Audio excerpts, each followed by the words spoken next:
Time. Hi friends, ನಾನು ನಿಮ್ಮ Bharat C N ಮಾತಾಡ್ತಾ ಇರುವಂಥದ್ದು. ಸೊ ಈಗಾಗಲೇ ನಾವು ಎಲ್ಲ ಖಂಡಗಳ ಬಗ್ಗೆ ನೋಡ್ತಾ ಬರ್ತಾ ಇದ್ದೀವಿ.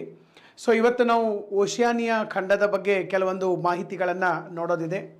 ಸೊ ಈಗಾಗಲೇ ನಾವು ನಿನ್ನೆ ಒಂದು ತರಗತಿ ಒಳಗಡೆ ನಮ್ಮ ಏಷ್ಯಾ ಖಂಡದ ಬಗ್ಗೆ ಚರ್ಚೆಯನ್ನು ಮಾಡಿದ್ದೀವಿ. ಏಷ್ಯಾ ಖಂಡದಲ್ಲಿರ್ತಕ್ಕಂಥ ಭೌಗೋಳಿಕ ಲಕ್ಷಣಗಳು, ಆಮೇಲೆ ಏಷ್ಯಾ ಖಂಡದ ಕೆಲವು ದೇಶಗಳ ಜೊತೆಗೆ ಇರ್ತಕ್ಕಂಥ ಭಾರತದ ಸಂಬಂಧಗಳು ಮತ್ತು ಸ್ವಲ್ಪ ಕರೆಂಟ್ ಅಫೇರ್ಸ್ ರಿಲೇಟೆಡ್ಡು ಅವು ಎಲ್ಲವನ್ನು ನಾವಿಲ್ಲಿ ಚರ್ಚೆಯನ್ನು ಮಾಡ್ತಾ ಬಂದ್ವಿ.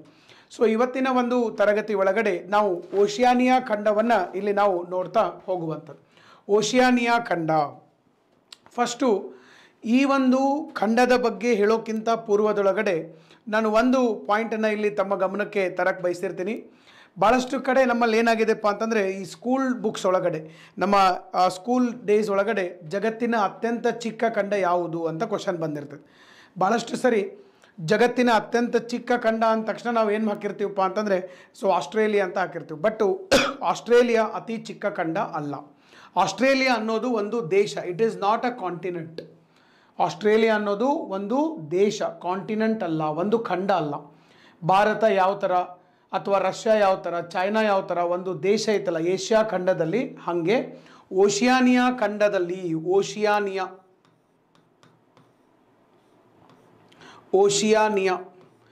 ಓಷಿಯಾನಿಯಾ ಅನ್ನುವಂತಹ ಒಂದು ಖಂಡ ಇದೆ. ಈ ಓಷಿಯಾನಿಯಾ ಖಂಡದ ಒಂದು ಪ್ರಮುಖ ದೇಶ ಯಾವುದಪ್ಪ ಅಂತಂದರೆ that is the Australia. Oceania ಖಂಡದೊಳಗಡೆ ಸುಮಾರು 14 ದೇಶಗಳು ಬರ್ತವೆ. ಆಸ್ಟ್ರೇಲಿಯಾ ಇರ್ಬೋದು, ನ್ಯೂಜಿಲ್ಯಾಂಡ್ ಇರ್ಬೋದು, ಪಪುವಾ ನ್ಯೂ ಗಿನಿಯಾ ಇರ್ಬೋದು, ಮೈಕ್ರೋನೇಷಿಯಾ ಇರ್ಬೋದು. ಓಕೆ, ಸೊ ಆಮೇಲೆ ಬಹಳಷ್ಟು ದೇಶಗಳು ಇಲ್ಲಿ ನಮಗೆ ಬರುವಂಥದ್ದು.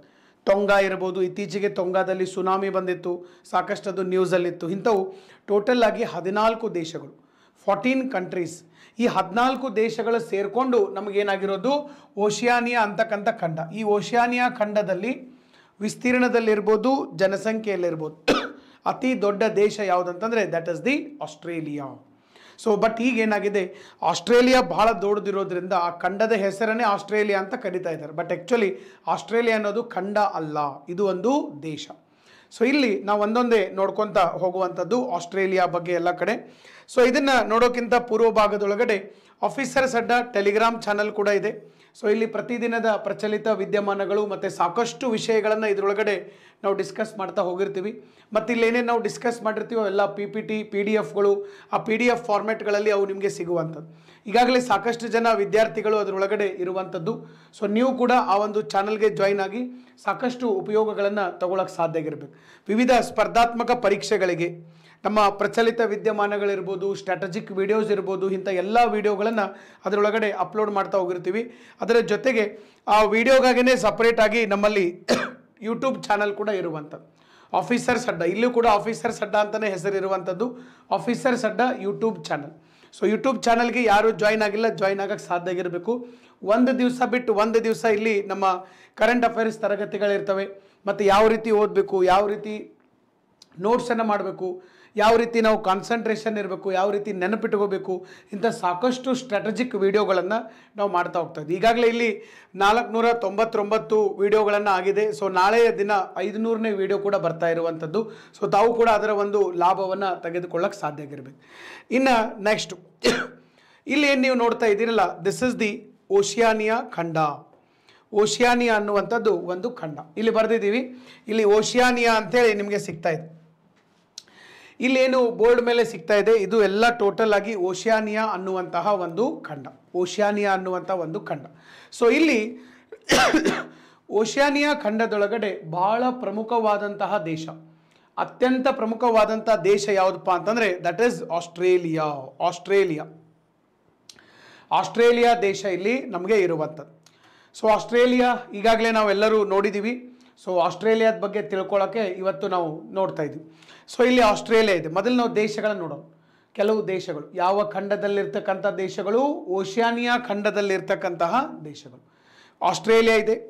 ಆಸ್ಟ್ರೇಲಿಯಾದನೇ ಒಂದು ಪಾರ್ಟ್, ಈಗ ಭಾರತದನೇ ಒಂದು ಪಾರ್ಟ್ ಯಾವುದಪ್ಪ, ನಮ್ಮ Andaman Nicobar.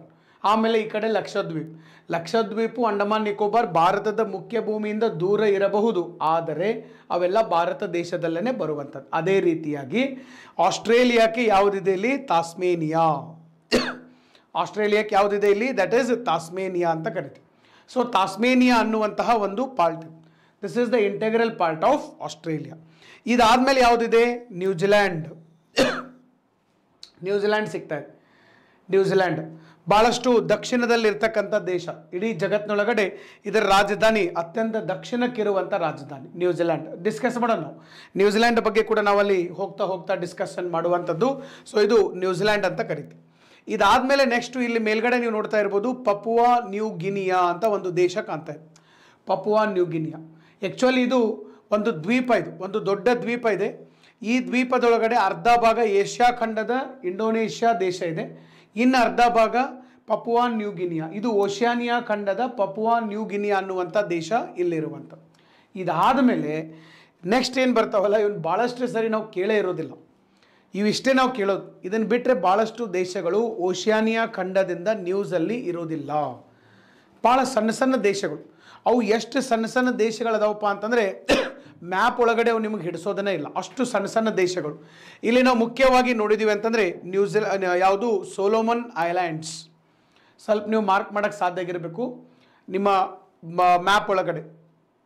Australia physical map, political map, Oceania physical map, political map open ಮಾಡೋಕ್ಕೆ ಸಾಧ್ಯ ಆಗಿರಬೇಕು. ನೆಕ್ಸ್ಟ್ ಇಲ್ಲಿ ನೀವು ನೋಡಿದ್ರಿ ಅಂತಂದರೆ ಸೋಲೋಮನ್ ಐಲ್ಯಾಂಡ್ಸ್ ಫಸ್ಟಿಗೆ ಕಾಣ್ತಾ ಇದೆ. ನೆಕ್ಸ್ಟು ಮಾರ್ಷಲ್ ಐಲ್ಯಾಂಡ್ಸ್, ಮೈಕ್ರೋನೇಷಿಯಾ ಇಲ್ಲಿ ಸಿಗ್ತಾ ಇದೆ. ಪಲಾವು. ನೆಕ್ಸ್ಟ್ ಒನ್ ನೌರು ಅಂತಕ್ಕಂಥ ಒಂದು ದ್ವೀಪ. ನೆಕ್ಸ್ಟು ತುವಾಲು. ಭಾಳ ಸಣ್ಣ ಇದಾವೆ. ಎಷ್ಟು ಸಣ್ಣ ಇದಾವಪ್ಪ ಅಂತಂದರೆ ನಮಗೆ ಮ್ಯಾಪ್ನಾಗ ಸೇತ್ ಇವನ್ನ ತೋರ್ಸಕ್ಕೆ ಬರೋದಿಲ್ಲ. ಮ್ಯಾಪ್ನಾಗ ಸೇತ್ we are unable to show it in the map. ಯಾಕಂದರೆ ಹೆಸರಟ್ಟ ಕಾಣ್ತೈತೆ ನಮಗೆ ದ್ವೀಪಗಳು ಭಾರಿ ಸಣ್ಣ ಸಣ್ಣ ದ್ವೀಪಗಳದು. Okay, so Marshall Islands. Next Kiribati. Next ಬರುವಂಥದ್ದು ಸಮೋವಾ. ಕಿರಿಬಾತಿ ಆದ ಕೂಡ ನೆಕ್ಸ್ಟ್ ಯಾವ್ದು ಬರ್ತದೆ? ಸಮೋವಾ ಆದ ಕೂಡ ವನೌತು ಅನ್ನೋದು ಒಂದು ದ್ವೀಪ. ಇನ್ನೊಂದು ಇಲ್ಲಿ ಸಣ್ಣದಿದೆ ಫಿಜಿ. 2018 ನರೇಂದ್ರ ಮೋದಿಯವರು ಫಿಜಿ ದೇಶಕ್ಕೆ ಭೇಟಿಯನ್ನು ಕೊಟ್ಟಿದ್ದರು. ಫಿಜಿ ಭಾಳ ಸಣ್ಣ ದೇಶ. ಈ ದೇಶಕ್ಕೆ ಭೇಟಿ ಕೊಟ್ಟಂಥ ಭಾರತದ ಪ್ರಥಮ ಪ್ರಧಾನಿಯವರು ನರೇಂದ್ರ ಮೋದಿಯವರು. ಫಿಜಿ ಅನ್ನುವಂಥ ದೇಶ ಯಾವ ಖಂಡದಲ್ಲಿ ಬರ್ತದೆ? ಓಷಿಯಾನಿಯಾ ಖಂಡದಲ್ಲಿ ಬರ್ತದೆ. ನೆಕ್ಸ್ಟು ಫಿಜಿ ಆದಮೇಲೆ ತೊಂಗಾ. ವೆರಿ ವೆರಿ ಇಂಪಾರ್ಟೆಂಟ್, ನೆನ್ಪಿಟ್ಕೊಟ್ಟು, ವೆರಿ ಇಂಪಾರ್ಟೆಂಟ್ ಸರ್. ಇದು ಭಾಳ ನ್ಯೂಸಲ್ಲಿತ್ತು, ಈಗ 2 ತಿಂಗಳದಿಂದ ನ್ಯೂಸಲ್ಲಿದೆ. ಯಾಕಂತಂದರೆ ತೊಂಗಾ ಅನ್ನುವಂತಹ ಈ ಒಂದು ದ್ವೀಪ ರಾಷ್ಟ್ರದಲ್ಲಿ ಭಾಳ ದೊಡ್ಡ ಪ್ರಮಾಣದಲ್ಲಿ ಸುನಾಮಿ ಬಂದಿತ್ತು. ಬಟ್ ಅದು ಭಾಳ ಸಣ್ಣ ದೇಶ ಇದೆ ಮತ್ತು ಅಲ್ಲಿ ಜನಸಂಖ್ಯೆ ಲಕ್ಷದ ಲೆಕ್ಕದಾಗೂ ಇಲ್ಲ, 1000 ಲೆಕ್ಕದಲ್ಲಿದೆ. ಸೊ ಹೀಗಾಗಿ ಬೇಗನೆ ಅಲ್ಲಿಂದ ಜನರನ್ನು ಬೇರೆ ಕಡೆ ಶಿಫ್ಟ್ ಮಾಡಿದ್ರು. ಹೀಗಾಗಿ ಅದು ಭಾಳ ನ್ಯೂಸಲ್ಲಿನೂ ಬರಲಿಲ್ಲ. ಬಟ್ ನೆನ್ಪಿಟ್ಕೊಳ್ರಿ, ತೊಂಗಾ ಅನ್ನುವಂತಹ ಒಂದು ದೇಶ ಇತ್ತೀಚೆಗೆ ನ್ಯೂಸಲ್ಲಿತ್ತು. ಯಾಕೆ ನ್ಯೂಸಲ್ಲಿತ್ತು? ಸುನಾಮಿ ಬಂದಿತ್ತು. ಯಾವ ಖಂಡದಲ್ಲಿದೆ?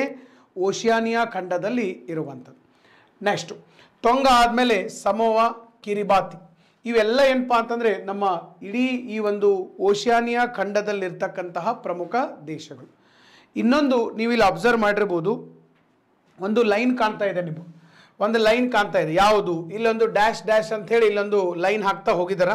ಸೊ ನೋಡ್ರಿ, ಇಲ್ಲೇನು ಲೈನ್ ಕಾಣ್ತಾ ಇದೆಯಲ್ಲ, ಈ ಲೈನ್ ಇದನ್ನು IDL ಅಂತ ಕರಿತೀವಿ ನಾವು, ಇಂಟರ್ನ್ಯಾಷನಲ್ ಡೇಟ್ ಲೈನ್, ಅಂತಾರಾಷ್ಟ್ರೀಯ ದಿನರೇಖೆ ಅಂತ ಕರಿತೀವಿ. ಭಾಳಷ್ಟು ಸರಿ ನೀವು ಜಿಯೋಗ್ರಫಿ ಒಳಗಡೆ ಓದಿರ್ತೀರಿ. ಏನಪ್ಪ ಅಂತಂದರೆ ಗ್ರೀನ್ವಿಚ್ ರೇಖೆ, ಲಂಡನ್ ಮೇಲೆ ಗ್ರೀನ್ವಿಚ್ ರೇಖೆ ಹಾದೋಗ್ತದೆ. ಅದನ್ನು ನಾವು 0 ಡಿಗ್ರಿ ಅಕ್ಷಾಂಶ ಅಂತ ಕರಿತೀವಿ. 0 ಡಿಗ್ರಿ ಅಕ್ಷಾಂಶ. ಈ 0 ಡಿಗ್ರಿ ಅಕ್ಷಾಂಶ ಏನೈತಲ್ಲ, ಈ 0 ಡಿಗ್ರಿ ಅಕ್ಷಾಂಶನೇ ನಮಗೆ ಗ್ರೀನ್ವಿಚ್ ರೇಖೆ. ಅದರ ಎಕ್ಸಾಕ್ಟ್ ಹಿಂದ್ಗಡೆ 180 ಡಿಗ್ರಿ ಇರೋದು ಯಾವುದಪ್ಪ ಅಂತಂದರೆ ಇಂಟರ್ನ್ಯಾಷನಲ್ ಡೇಟ್ ಲೈನ್, ಅಂತಾರಾಷ್ಟ್ರೀಯ ದಿನರೇಖೆ ಅಂತ ಕರಿತೀವಿ. ಅದು ಕೂಡ ಓಷಿಯಾನಿಯಾ ಖಂಡದಲ್ಲಿ ಇಲ್ಲಿ ಹಾದು ಹೋಗುವಂಥದ್ದು. ಇವು ಯಾವುದೇ ದ್ವೀಪಗಳ ಮೇಲೆ ಆ ಒಂದು ರೇಖೆ ಹಾದು ಹೋಗದಂಗೆ ಅದನ್ನು ರೇಖೆಯನ್ನು ಎಳೆದಿದ್ದಾರೆ. ಯಾಕಂದರೆ ಒಂದು ಸ್ವಲ್ಪ ರೇಖೆ ಏನಾದರೂ ಈ ದ್ವೀಪಗಳ ಮೇಲೆ ಹಾಕಿಬಿಡ್ತು ಅಂತಂದರೆ ಒಂದು ದಿವಸ ಡಿಫ್ರೆನ್ಸ್ ಆಗಿಬಿಡ್ತದೆ. ಒಂದೇ ಊರಾಗೆ ಆ ಕಡೆ ಸೋಮವಾರ ಇರ್ತದೆ, ಈ ಕಡೆ ಮಂಗಳವಾರ ಇರ್ತದೆ, ಡೇಟ್ ಹೆಚ್ಚು ಕಡಿಮೆ ಆಗಿಬಿಡ್ತದೆ. ಸೊ ಅದಕ್ಕಾಗಿ ಆ ಒಂದು ಕನ್ಫ್ಯೂಷನನ್ನು ಅವಾಯ್ಡ್ ಮಾಡೋಕ್ಕಂತೇಳಿ ಇದನ್ನು ಮಾಡಿರುವಂಥದ್ದು. ಸೊ ಈಗ ನಾನು ಏನು ಹೇಳ್ತಾ ಇದ್ದೀನಿಲ್ಲ, this is what that is Oceania ಖಂಡ. ಜಗತ್ತಿನ ಅತ್ಯಂತ ಚಿಕ್ಕ ಖಂಡ ಓಷಿಯಾನಿಯಾ. ಅದರೊಳಗಡೆ ಟೋಟಲ್ ಆಗಿ 14 ದೇಶಗಳು ಇಲ್ಲಿ ಇರುವಂಥದ್ದು. Total there are 14 countries. ಒಂದು ಕಡೆ ಬರ್ಕೊಡ್ರಿ, ನಿಮಗೆ ಹಿಂದೆ ನಿಮ್ಮ ಮ್ಯಾಪಲ್ಲಿ ಕೂಡ ಕೊಟ್ಟಿರ್ತಾರೆ, ನಿಮ್ಮ ಮ್ಯಾಪಲ್ಲಿ ಕೂಡ ಕೊಡ್ತಾ ಹೋಗಿರ್ತಾರೆ. ಒಂದು ಕಡೆ ನೀವು ಕೂಡ ಬರ್ಕೊಳ್ಳೋಕೆ ಸಾಧ್ಯ ಆಗಿರ್ಬೇಕು. ಸೊ 14 ದೇಶಗಳು ಯಾವ್ಯಾವ ಇದಾವ? So which are those 14 countries? First one that is Australia. Australia ಇದೆ. ಆಸ್ಟ್ರೇಲಿಯಾ ಆದಮೇಲೆ ಈ ಕಡೆ Micronesia, next Fiji, Kiribati, Marshall Islands, Marshall ದ್ವೀಪಗಳು, ನೆಕ್ಸ್ಟು ನೌರು ಅಂತಕ್ಕಂಥ ದ್ವೀಪ ಇದೆ, Nauru, New Zealand, Palau, Papua New Guinea, ಆಮೇಲೆ ಸಮೋವಾ, ಸೋಲೊಮನ್ ಐಲ್ಯಾಂಡ್ಸ್, ಸೋಲೊಮನ್ ದ್ವೀಪಗಳು, ನೆಕ್ಸ್ಟು ತೊಂಗಾ, ಆಮೇಲೆ ನೆಕ್ಸ್ಟು ತುವಾಲು. ತುವಾಲು ಕೂಡ ಭಾಳ ನ್ಯೂಸಲ್ಲಿತ್ತು, ಬಟ್ ಈಗ ಸದ್ಯ ಇಲ್ಲದು 2018ರಿಂದ ನ್ಯೂಸಲ್ಲಿದೆ ಇದು. ಯಾಕಂತಂದರೆ because of global warming and climate change.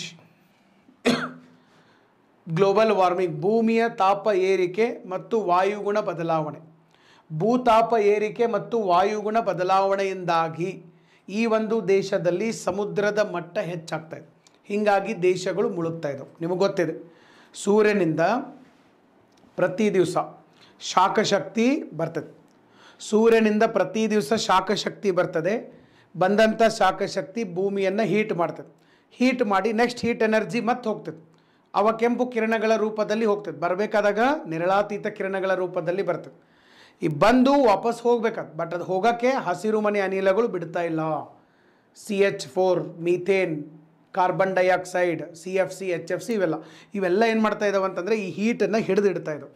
ಈ ಹೀಟನ್ನು ಹಿಡಿದಿಡೋದ್ರಿಂದ ಭೂಮಿಯ ಒಳಗಡೆ ತಾಪಮಾನ ಹೆಚ್ಚಾಗ್ತಾಯಿದೆ. ಇದನ್ನೇ ನಾವು ಗ್ಲೋಬಲ್ ವಾರ್ಮಿಂಗ್ ಅಂಥೇಳಿ ಕರಿತೀವಿ.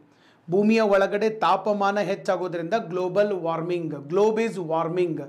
ಓಕೆ, ಸೊ ಗ್ಲೋಬಲ್ ವಾರ್ಮಿಂಗ್ ಅಂಥೇಳಿ ನಾವು ಇದನ್ನು ಕರಿತೀವಿ. ಸೊ ಹೀಗಾಗಿ ಗ್ಲೋಬಲ್ ವಾರ್ಮಿಂಗ್ ಆತಂದರೆ ಪ್ರಾಬ್ಲಮ್ ಏನಾಗ್ತದಪ್ಪ ಅಂತಂದರೆ ಭೂಮಿಯ ಮೇಲೆ ಇಲ್ಲಿ ಮೇಲ್ಗಡೆ ಮತ್ತು ಕೆಳಗಡೆ, ಮೇಲ್ಗಡೆ ನಮಗೆ ಆರ್ಕ್ಟಿಕ್ ಇದೆ, ಕೆಳಗಡೆ ಅಂಟಾರ್ಟಿಕ್ ಇದೆ, ಎರಡೂ ಕಡೆ ಐಸ್ ಇದೆ. ಭೂಮಿಯ ತಾಪಮಾನ ಹೆಚ್ಚಾದರೆ ಐಸ್ ಕರಗಕ್ಕೆ ಶುರುವಾಗ್ತದೆ, ಮಂಜುಗಡ್ಡೆ ಕರಗಕ್ಕೆ ಶುರುವಾಗ್ತದೆ.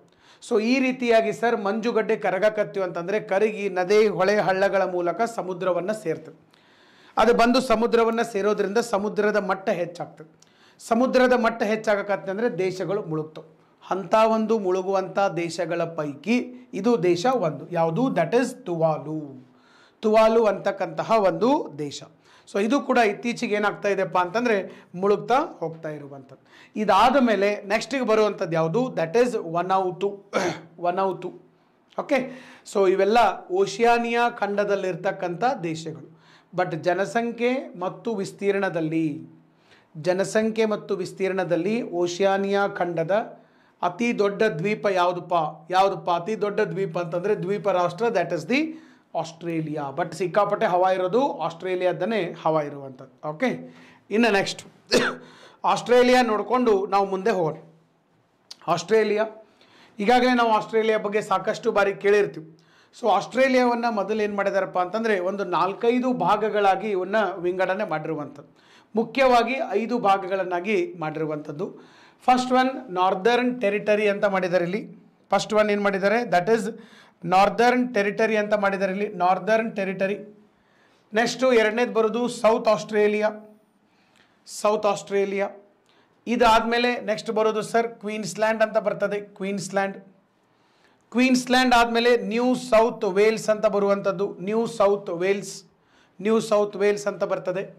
ಇದಾದಮೇಲೆ ವೆಸ್ಟರ್ನ್ ಆಸ್ಟ್ರೇಲಿಯಾ ಅಂತ ಬರುವಂಥದ್ದು, western Australia. So western Australia, northern territory, ಆಮೇಲೆ ನೆಕ್ಸ್ಟು ಸೌತ್ ಆಸ್ಟ್ರೇಲಿಯಾ, ಕ್ವೀನ್ಸ್ಲ್ಯಾಂಡ್, ಆಮೇಲೆ ನ್ಯೂ ಸೌತ್ ವೇಲ್ಸ್. ಇವೆಲ್ಲ ಏನಪ್ಪ ಅಂತಂದರೆ ನಮ್ಮ ಆಸ್ಟ್ರೇಲಿಯಾದಲ್ಲಿ ಇರುವಂಥ ಭಾಗಗಳು. ಅಂದರೆ ಪ್ರಮುಖವಾಗಿ ಒಂದಿಷ್ಟು ಭಾಗಗಳನ್ನಾಗಿ ಮಾಡಿರುವಂಥದ್ದು. ಸೊ ಇನ್ನು ನಾವೇನು ಮಾಡೋಣ ಅಂತಂದರೆ ಆಸ್ಟ್ರೇಲಿಯಾದೊಳಗಡೆ ಪ್ರಮುಖವಾಗಿ ಕೆಲವು ನಗರಗಳನ್ನು ನೋಡೋಣ, ಇಂಪಾರ್ಟೆಂಟ್ ಸಿಟಿ. ಯಾಕಂದರೆ ಒಂದು ಸರಿ KS ಒಳಗಡೆ ಕೇಳಿದ್ದಾನೆ, KS 2008 ಒಳಗಡೆ ಒಂದು ಎಕ್ಸಾಮ್ ಒಳಗಡೆ ಇದನ್ನು ಕೇಳಿದಾನ. ಆಸ್ಟ್ರೇಲಿಯಾದ ಕೆಲವು ನಗರಗಳನ್ನು, ಅಮೇರಿಕಾದ ನಗರಗಳನ್ನು, ದಕ್ಷಿಣ ಅಮೇರಿಕಾದ ನಗರಗಳನ್ನು ಕೊಟ್ಟು ಯಾವ್ಯಾವ ನಗರಗಳು ಯಾವ ಖಂಡದಲ್ಲಿ ಬರ್ತಾವೋ ಹೊಂದಿಸಿ ಬರೆಯೋಕ್ಕೂ ಕೇಳಿದಾನೆ. ಹಂಗೆ ನಿಮಗೆ ದೇಶದ ವೈಸು ಕೇಳ್ಬೋದು, ಖಂಡದ ವೈಸು ಕೇಳ್ಬೋದು, ಬೇಕಾದಂಗೆ ನಿಮಗೆ ಕ್ವಶನ್ಗಳನ್ನು ಕೇಳ್ಬೋದು. ಸೊ ಇಲ್ಲಿ ನಾವು ನೋಡೋದಾತಂದರೆ ಮುಖ್ಯವಾಗಿ ಸರ್ ಇಲ್ಲಿ ನೋಡ್ರಿ ಯಾವ್ಯಾವ ನಗರಗಳು ಬರ್ತಾವ. ಆಲ್ಮೋಸ್ಟು ನಿಮಗೆ ಸಾಕಷ್ಟು ಇದರ ಬಗ್ಗೆ ಈಗಾಗಲೇ ಮಾಹಿತಿ ಇದೆ. ನಮ್ಮ ಆಸ್ಟ್ರೇಲಿಯಾದಲ್ಲಿರ್ತಕ್ಕಂತಹ ನಗರಗಳನ್ನು ನೀವು ಈಗಾಗಲೇ ಕೇಳಿರ್ತೀರಿ. ಎಲ್ಲಿ ಕೇಳಿರ್ತೀರಿ? ಆಲ್ಮೋಸ್ಟ್ ಎಲ್ಲರೂ ಕ್ರಿಕೆಟನ್ನು ನೋಡ್ತಾ ಇರ್ತೀರಿ, ಭಾಳಷ್ಟು ಜನ ಕ್ರಿಕೆಟ್ ಫ್ಯಾನ್ ಇರುವಂಥದ್ದು. ಸೊ ಹೀಗಾಗಿ ಆಸ್ಟ್ರೇಲಿಯಾದ ಎಲ್ಲ ಪ್ರಮುಖ ನಗರಗಳಲ್ಲಿ ಕ್ರಿಕೆಟ್ ನಡೀತಾ ಇರ್ತದೆ, ಕ್ರಿಕೆಟ್ ಮೈದಾನಗಳಿದಾವ. ಸೊ ಹೀಗಾಗಿ ಆಸ್ಟ್ರೇಲಿಯಾದಲ್ಲಿ ಕ್ರಿಕೆಟ್ ಮೈದಾನ ಇರೋದರಿಂದ ಎಲ್ಲ ನಗರಗಳ ಬಗ್ಗೆ ನಿಮಗೂ ಕೂಡ ಪರಿಚಯ ಇರ್ತದೆ. ಸೊ ಅದರ ಒಳಗಡೆ ನಾವು ಇಲ್ಲಿ ನೋಡ್ತಾ ಬರೋಣ. ಒಂದೊಂದೇ ನಿಮ್ಮ ಮ್ಯಾಪ್ ಒಳಗಡೆ ನೋಡಿರಬೇಕು. ನಿಮ್ಮ ಪೊಲಿಟಿಕಲ್ ಅಥವಾ ಫಿಸಿಕಲ್ ಮ್ಯಾಪ್ ಒಳಗಡೆ ಹೋಗಬೇಕು. ಓರಿಯೆಂಟ್ ಬ್ಲ್ಯಾಕ್ ಸನ್ ಅಥವಾ ಅಟ್ಲಾಸ್ ಓರಿಯೆಂಟ್ ಬ್ಲ್ಯಾಕ್ ಸನ್ ಅಟ್ಲಾಸ್ ಇರಬೇಕು, ಅಥವಾ ನಿಮ್ಮ ಆಕ್ಸ್ಫರ್ಡ್ ಅಟ್ಲಾಸ್. ಸೊ ಎರಡರಾಗ ಒಂದು ನಿಮ್ಮ ಕಡೆ ಇರ್ತದಂತ ನಾನು ಭಾವಿಸಿದ್ದೀನಿ. ಸೊ ನಿಮ್ಮ ಹೈಲೈಟ್ರಿಂದ ಒಂದು ಮಾರ್ಕ್ ಮಾಡೋಕ್ಕೆ ಸಾಧ್ಯ ಆಗಿರಬೇಕು. ಫಸ್ಟ್ ನಗರ ಕಾಣ್ತಾ ಇದೆ, that is Brisbane. First important city of Australia, that is Brisbane ಅಂತೇಳಿ ಕರಿತೀವಿ. ಬ್ರಿಸ್ಬೇನ್ ಯಾವುದಿದು? That is Brisbane. ನೆಕ್ಸ್ಟು ಎರಡನೇದು ಬರೋದು ಯಾವುದಪ್ಪ ಅಂತಂದರೆ ದಟ್ ಈಸ್ ಸಿಡ್ನಿ. ಎರಡನೇದು ಯಾವುದಿದೆ ಇಲ್ಲಿ? ಸಿಡ್ನಿ. ಒಂದನೇದ್ದು ನಮಗೆ ಬ್ರಿಸ್ಬೇನ್ ಇದೆ, ಎರಡನೇದ್ದು ನಮಗೆ ಸಿಡ್ನಿ ಇರುವಂಥದ್ದು. ಬ್ರಿಸ್ಬೇನ್, ಎರಡನೇದ್ದು ಸಿಡ್ನಿ. ಸಿಡ್ನಿ ಆದಮೇಲೆ next capital city of Australia, ರಾಜಧಾನಿ.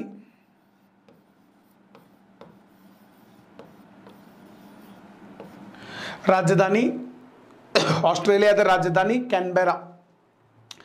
ಸಿಗ್ತಾ ಇದೆ ಅಂತ ಹೇಳಿ ನಾನು ಭಾವಿಸಿದ್ದೀನಿ.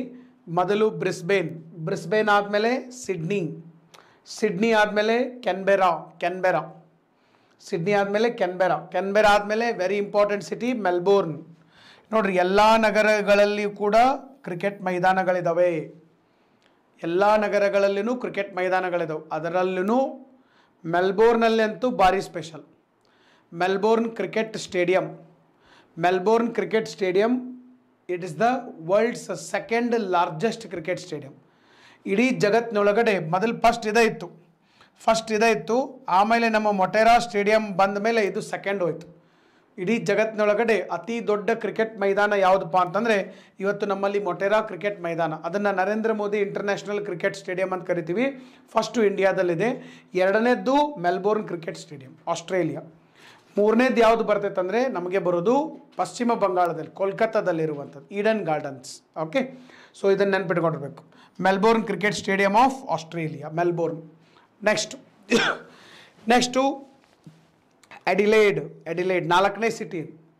ಬ್ರಿಸ್ಬೇನ್, ಸಿಡ್ನಿ, ಕ್ಯಾನ್ಬೆರಾ, ಆಮೇಲೆ ಮೆಲ್ಬೋರ್ನ್. ನೆಕ್ಸ್ಟ್ ಬರೋದು ಅಡಿಲೇಡ್ ಅಂತ ಬರ್ತದೆ. ಅಡಿಲೇಡ್ ಆದಮೇಲೆ last important city that is the ಪರ್ತ್. Last important city ನಮಗೆ ಇಲ್ಲಿ ಯಾವ್ದು ಬರುವಂಥದ್ದು? ಪರ್ತ್ ಸಿಟಿ. ಓಕೆ, ಅಡಿಲೇಡ್ ಆದಮೇಲೆ ನೆಕ್ಸ್ಟ್ ಯಾವ್ದು ಬರುವಂಥದ್ದು ಇಲ್ಲಿ? That is the ಪರ್ತ್. Okay, so ಇದಿಷ್ಟು ನೀವು ನೆನ್ಪಿಟ್ಕೊಂಡಿರ್ಬೇಕು. These are the important cities of Australia. Very very important cities of Australia. ಇನ್ನು ನೆಕ್ಸ್ಟ್ ನಾವು ಮತ್ತೊಂದು ಸ್ಪೆಷಲನ್ನು ನೋಡ್ಕೊತ ಹೋಗೋಣ ಆಸ್ಟ್ರೇಲಿಯಾದ ಕುರಿತಾಗಿ. ಇಲ್ಲಿ ನಾವು ನೋಡಿದ್ದೀವಿ ಅಂತಂದರೆ ಕೆಲವೊಂದಿಷ್ಟು ಮರುಭೂಮಿಗಳು ನಮಗೆ ಕಾಣಸಿಗ್ತವೆ. ಮರುಭೂಮಿಗಳು, important deserts of Australia.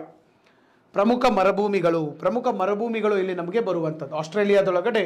Sir, first ಪ್ರಮುಖವಾಗಿ ಬರುವಂಥ ಮರುಭೂಮಿ ಯಾವುದಪ್ಪ ಅಂತಂದರೆ ಗ್ರೇಟ್ ವಿಕ್ಟೋರಿಯಾ ಮರುಭೂಮಿ. ಇದು ಇಡೀ ಆಸ್ಟ್ರೇಲಿಯಾದ ಅತಿ ದೊಡ್ಡ ಮರುಭೂಮಿ.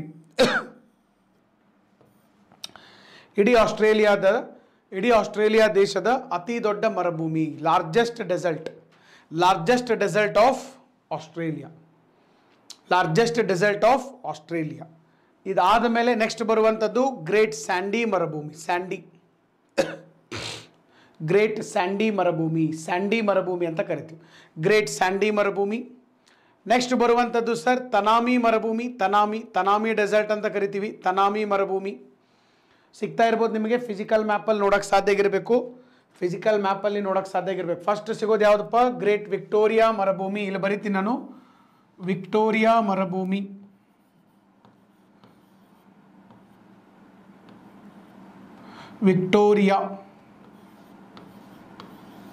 ವಿಕ್ಟೋರಿಯಾ ಮರುಭೂಮಿ. ಆಮೇಲೆ ಎರಡನೇದ್ದು ಗ್ರೇಟ್ ಸ್ಯಾಂಡಿ ಮರುಭೂಮಿ.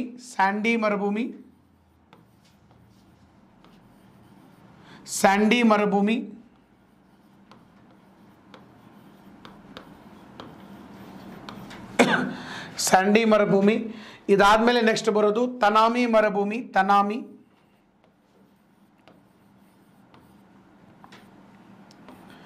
ತನಾಮಿ ಮರುಭೂಮಿ, ತನಾಮಿ ಮರುಭೂಮಿ. ನೆಕ್ಸ್ಟು ಇಲ್ಲೊಂದಿದೆ, ಇನ್ನೊಂದು ಮರುಭೂಮಿ ಇದೆ ನಿಮಗೆ ಸಿಗ್ತಾ ಇದೆ, ಗಿಬ್ಸನ್ ಮರುಭೂಮಿ. ಗಿಬ್ಸನ್, ಗಿಬ್ಸನ್ ಇಲ್ಲಿ ಬರಿತೀನಿ ನೋಡ್ರಿ, ಕನ್ನಡದಲ್ಲಿನೂ ಬರೆದಿರ್ತೀನಿ, ಬರ್ಕೊಳಕ್ಕೆ ಸಾಧ್ಯ ಆಗಿರಬೇಕು.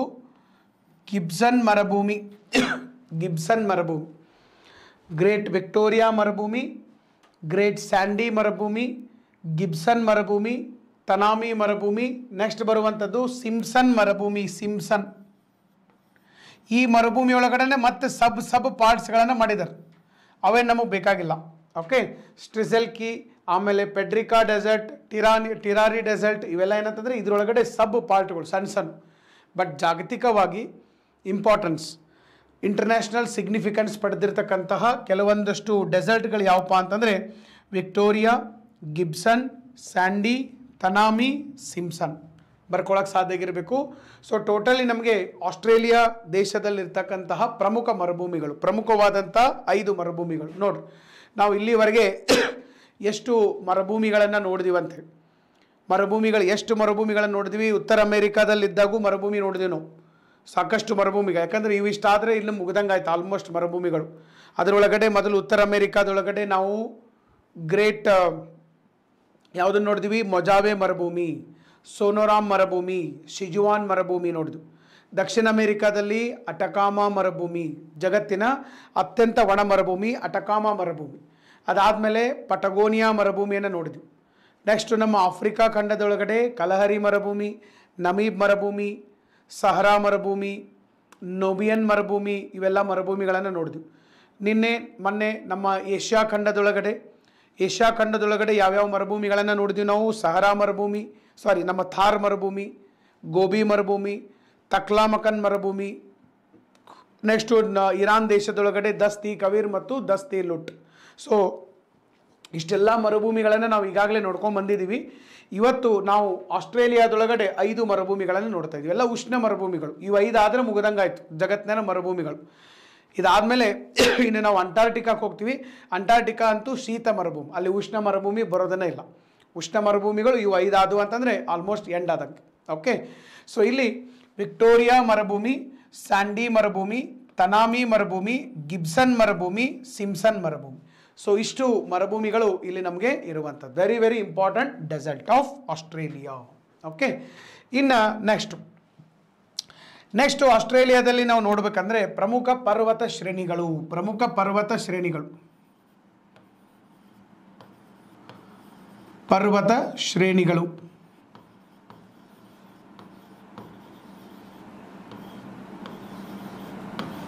ಪ್ರಮುಖ ಪರ್ವತ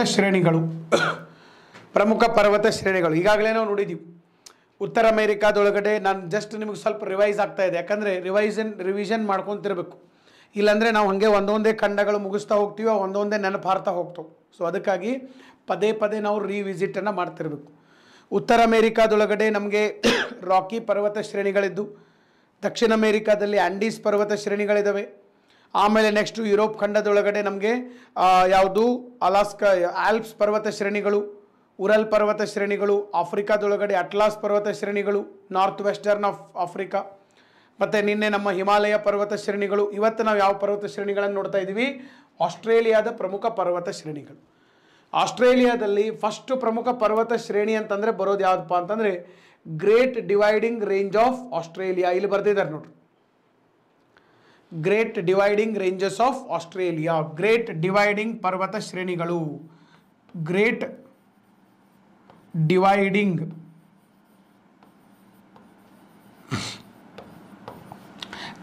ಡಿವೈಡಿಂಗ್ ಪರ್ವತ ಶ್ರೇಣಿಗಳು.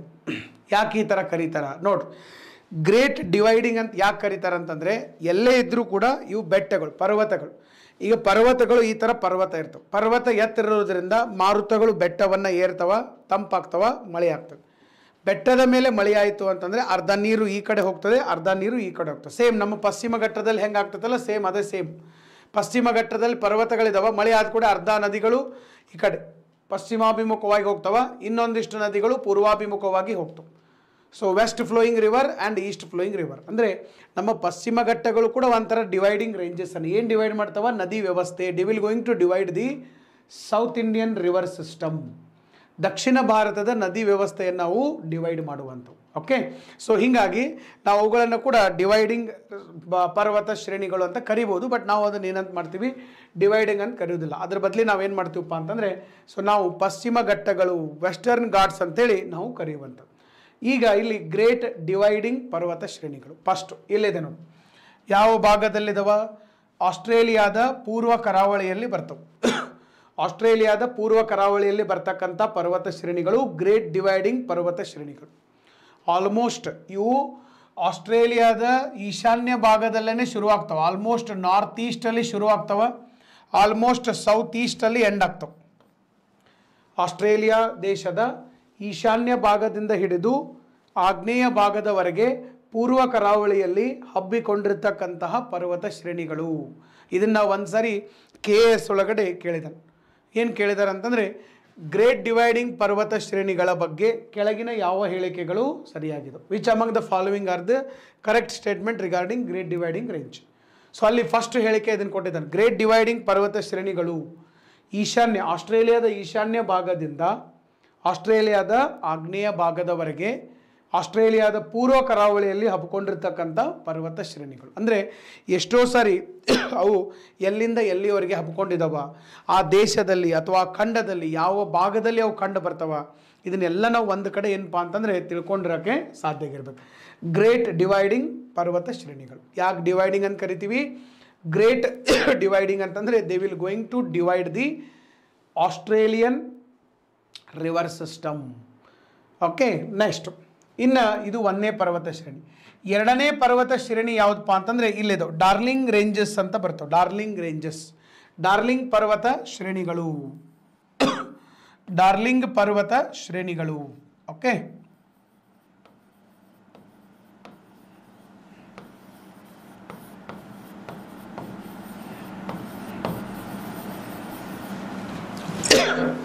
ಡಾರ್ಲಿಂಗ್ ಪರ್ವತ ಶ್ರೇಣಿಗಳು ಅಂತ ಹೇಳಿ ಕರಿತೀವಿ. ಇವು ಎಲ್ಲಿ ಬರ್ತಾವ? ಆಸ್ಟ್ರೇಲಿಯಾದ ಸೌತ್ ವೆಸ್ಟ್ ಅಲ್ಲಿ ಬರ್ತವೆ, ನೈಋತ್ಯ ದಿಕ್ಕಿನಲ್ಲಿ ಬರ್ತವೆ. ಎಲ್ಲಿಪ್ಪ ಎಕ್ಸಾಕ್ಟ್ಲಿ ಅಂತಂದರೆ ಆಗಲೇ ನಾವು ಇದನ್ನು ನೋಡಿದ್ದೀವಿ. ಯಾವುದು? ವಿಕ್ಟೋರಿಯಾ ಡೆಸರ್ಟ್, ವಿಕ್ಟೋರಿಯಾ ಮರುಭೂಮಿಯನ್ನು ನೋಡಿದ್ವಿ. ವಿಕ್ಟೋರಿಯಾ ಅಥವಾ ಗ್ರೇಟ್ ವಿಕ್ಟೋರಿಯಾ ಎರಡೂ ಒಂದೇ. ಸೊ ಈ ಗ್ರೇಟ್ ವಿಕ್ಟೋರಿಯಾ ಮರುಭೂಮಿಯಿಂದ ಸ್ವಲ್ಪ ಕೆಳಗಡೆ ನೈಋತ್ಯ ಭಾಗದಲ್ಲಿ ಕಂಡುಬರುವಂಥದ್ದು. ಗ್ರೇಟ್ ವಿಕ್ಟೋರಿಯಾ ಮರುಭೂಮಿಯಿಂದ ಕೆಳಗಡೆಗೆ ನೈಋತ್ಯ ಭಾಗದಲ್ಲಿ ಇವೆಲ್ಲ ನಮಗೆ ಕಂಡುಬರುವಂಥದ್ದು. ಗ್ರೇಟ್ ವಿಕ್ಟೋರಿಯಾ ಡೆಸರ್ಟ್ದಿಂದ ನಾರ್ತ್ ವೆಸ್ಟರ್ನ್ ಸೌತ್ ವೆಸ್ಟರ್ನ್ ಸೈಡಲ್ಲಿ ಇರುವಂಥ ಡಾರ್ಲಿಂಗ್ ಮೌಂಟೇನ್ ರೇಂಜಸ್. ಓಕೆ, ಇದಾದಮೇಲೆ ನೆಕ್ಸ್ಟು ಇನ್ನೊಂದು ಪ್ರಮುಖ ಪರ್ವತ ಶ್ರೇಣಿಗಳು ಬರ್ತಾವ. ದಟ್ ಈಸ್ ಮ್ಯಾಕ್ಡೊನಲ್ಡ್ ಪರ್ವತ ಶ್ರೇಣಿಗಳು. ಮ್ಯಾಕ್ಡೊನಲ್ಡ್ ಪರ್ವತ ಶ್ರೇಣಿಗಳು ಅಂಥೇಳಿ ನಾವು ಇಲ್ಲಿ ಕರೆಯುವಂಥದ್ದು. ಯಾವ ಪರ್ವತ ಶ್ರೇಣಿಗಳು? ಮ್ಯಾಕ್ಡೊನಲ್ಡ್ ಪರ್ವತ ಶ್ರೇಣಿಗಳ ನಿಮ್ಗೆ ಎಲ್ಲಿ ಬರ್ತಾವಪ್ಪ ಅಂತಂದರೆ ಆಗಲೇ ನಾವು ಎರಡು ಮರುಭೂಮಿಯನ್ನು ನೋಡಿದ್ವಿ. ಮಾರ್ಕ್ ಮಾಡ್ಕೊಂಡಿರ್ಬೋದು ಎಲ್ಲರೂ. ಎರಡು ಮರುಭೂಮಿ ನೋಡಿದ್ದೀವಿ. ಗಿಬ್ಸನ್ ಮರುಭೂಮಿ ಇದೆ, ಈ ಕಡೆಗೆ ಸಿಂಪ್ಸನ್ ಮರುಭೂಮಿ ಇದೆ. ಇಲ್ಲಿ ಗಿಬ್ಸನ್ ಮರುಭೂಮಿ ಇದೆ, ಈ ಕಡೆಗೆ ಸಿಂಪ್ಸನ್ ಮರುಭೂಮಿ ಇದೆ. ಈ ಗಿಬ್ಸನ್ನು ಮತ್ತು ಸಿಂಪ್ಸನ್ ಮರುಭೂಮಿಯ ಮಧ್ಯಭಾಗದಲ್ಲಿ ಸ್ವಲ್ಪ ಮೇಲ್ಗಡೆ ಹೋಗ್ಬೇಕು. ಇಲ್ಲಿ ನಮಗೇನು ಸಿಗ್ತದಪ್ಪ ಅಂತಂದರೆ ಮ್ಯಾಕ್ಡೊನಲ್ಡ್ ಪರ್ವತ ಶ್ರೇಣಿಗಳು. ಮ್ಯಾಕ್ಡೊನಲ್ಡ್ ಪರ್ವತ ಶ್ರೇಣಿಗಳು ಅಂಥೇಳಿ ಕರಿತೀವಿ. ಈ ಪರ್ವತ ಶ್ರೇಣಿಗಳು ನಮಗೆ ಇಲ್ಲಿ ಕಂಡುಬರುವಂಥದ್ದು. ಇದಾದ ಮೇಲೆ ಇನ್ನೊಂದು ಪ್ರಮುಖ ಪರ್ವತ ಶ್ರೇಣಿ ಇದೆ. ಆಸ್ಟ್ರೇಲಿಯಾದ 4ನೇ ಪ್ರಮುಖ ಪರ್ವತ ಶ್ರೇಣಿ ಯಾವುದು? ಇದು ಮ್ಯಾಕ್ಡೊನಲ್ಡ್ ಪರ್ವತ ಶ್ರೇಣಿಗಳು. ಇಲ್ಲಿ ಬರೆದಿರ್ತೀನಿ, ಮ್ಯಾಕ್ಡೊನಲ್ಡ್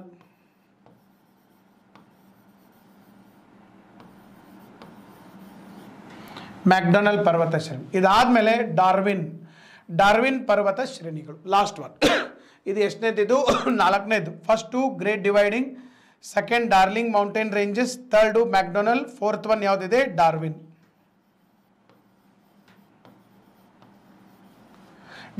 ಪರ್ವತ ಶ್ರೇಣಿಗಳು. ಡಾರ್ವಿನ್ ಇದೆ. ಸೊ ಇವೇನಪ್ಪ ಅಂತಂದರೆ 5 ಇಡೀ ಆಸ್ಟ್ರೇಲಿಯಾದ ಅತಿ ದೊಡ್ಡ ಪರ್ವತ ಶ್ರೇಣಿಗಳು, ಪ್ರಮುಖ ಪರ್ವತ ಶ್ರೇಣಿಗಳು ಅಂತೇಳಿ ಕರಿತೀವಿ. Important mountain ranges of Australia. Next sir ಇಲ್ಲಿ ನೋಡ್ರಿ. ಇನ್ನು ನೆಕ್ಸ್ಟ್ ಈಗಾಗಲೇ ನಾವು ಕೆಲವು ಸರೋವರಗಳನ್ನು ನೋಡಿದ್ದೀವಿ. ಯಾವ್ಯಾವ ಸರೋವರಗಳು? ಒಂದು ಸರಿ ರಿವಿಷನ್ ಮಾಡೋಣ, ಯಾಕಂದರೆ ಆಲ್ಮೋಸ್ಟ್ ನಾವು ಕೊನೆಯ ಖಂಡವನ್ನು ನೋಡ್ತಾ ಇದ್ದೀವಿ. ಇದಾದಮೇಲೆ ಅಂಟಾರ್ಟಿಕಾ ಇದೆ. ಅಂಟಾರ್ಟಿಕಾ ಏನು ಭಾಳ ತಗೋದಿಲ್ಲ, ಒಂದು 15 ಮಿನಿಟ್ಸ್ನಾಗ 10 ಮಿನಿಟ್ಸ್ನಾಗ ಮುಗಿತೈತೆ. ಸೊ ಅದಕ್ಕಾಗಿ ಎಲ್ಲನೂ ಒಂದು ಸ್ವಲ್ಪ ರಿವಿಷನ್ ಮಾಡ್ಕೊತ ಹೋಗ್ಬೇಕು. ಎಷ್ಟೋ ಮಂದಿಗೆ ಮರ್ತಾ ಬಿಟ್ಟಿದ್ದಾವೆ. ಸೊ ನಾವು ಸಾಕಷ್ಟು ಸರೋವರಗಳನ್ನು ನೋಡಿದ್ದೀವಿ. ಯಾವುದು ಸ್ಪೆಷಲಿ ಉತ್ತರ ಅಮೇರಿಕಾದಲ್ಲಿ ಯಾವ್ಯಾವ ಸರೋವರಗಳು? ನಮ್ಮ ಯಾವುದು ಸರೋವರ? ಸುಪೀರಿಯರ್ ಸರೋವರ, ಹ್ಯುರಾನ್ ಸರೋವರ, ಮಿಚಿಗನ್, ಒಂಟಾರಿಯೋ, ಎರಿ ಸರೋವರ. ಸೌತ್ ಅಮೇರಿಕಾದೊಳಗಡೆ ಟಿಟಿಕಾಕಾ ಸರೋವರ, ಲಡೋಗಾ ಮತ್ತು ಒನೆಗಾ ಯುರೋಪ್ ಖಂಡದ ಸರೋವರ. ಆಫ್ರಿಕಾದೊಳಗಡೆ ನಮ್ಮ ಇದ್ರ ಸಮಭಾಜಕ ವೃತ್ತದ ಮೇಲೆ ಇರ್ತಕ್ಕಂಥ ವಿಕ್ಟೋರಿಯಾ ಸರೋವರ, ಇನ್ನೊಂದು ಚಾಡ್ ಸರೋವರ. ನಿನ್ನೆ ನಾವು ನಮ್ಮ ಏಷ್ಯಾ ಖಂಡದಲ್ಲೂ ಸಾಕಷ್ಟು ನೋಡಿದ್ದೀವಿ, ಹೌದಾ? ಬೈಕಾಲ್ ಸರೋವರ ನೋಡಿದ್ದೀವಿ, ಡೆಡ್ ಸಿ ನೋಡಿದ್ದೀವಿ. ಇಂಥವೆಲ್ಲ ಸರೋವರಗಳನ್ನು ನಾವು ನೋಡಿರುವಂಥದ್ದು. ಈಗ ಇಡೀ ಆಸ್ಟ್ರೇಲಿಯಾದೊಳಗಡೆ ಅತಿ ದೊಡ್ಡ ಸರೋವರ ಯಾವುದಪ್ಪ ಅಂತಂದರೆ ಇಲ್ಲಿ ನಿಮಗೆ ಸಿಗ್ತಾ ಇದೆ. ನಿಮ್ಮ ಫಿಸಿಕಲ್ ಮ್ಯಾಪಲ್ಲಿ ಇಲ್ಲಿ ನೋಡಬೇಕು. ಸೌತ್ ಆಸ್ಟ್ರೇಲಿಯಾದಲ್ಲಿ ಲೇಕ್ ಐರ್ ಅಂತಿದೆ. ಐರ್ ಸರೋವರ ಇಲ್ಲಿ ಬರೆದಿರ್ತೀನಿ ನಾನು, EYRE,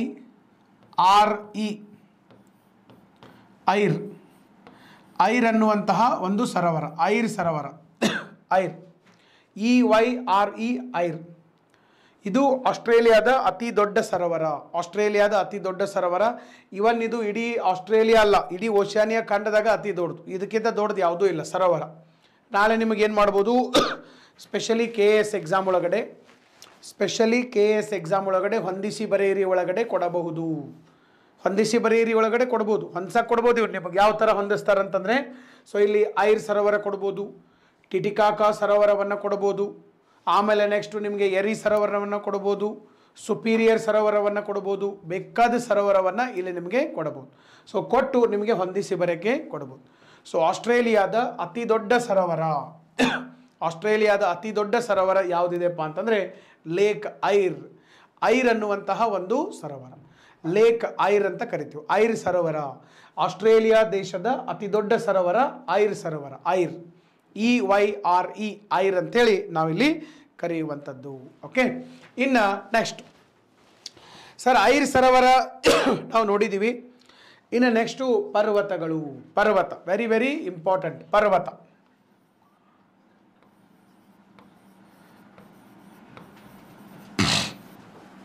ಸರ್, ಇಲ್ಲಿ ಪರ್ವತ ಐರ್ ಸರೋವರವನ್ನು ನಾವು ನೋಡಿದ್ದೀವಿ. ಇನ್ನು ನೆಕ್ಸ್ಟ್ ಬರೋದು ಯಾವುದಪ್ಪ ಅಂತಂದರೆ ಪರ್ವತಗಳು.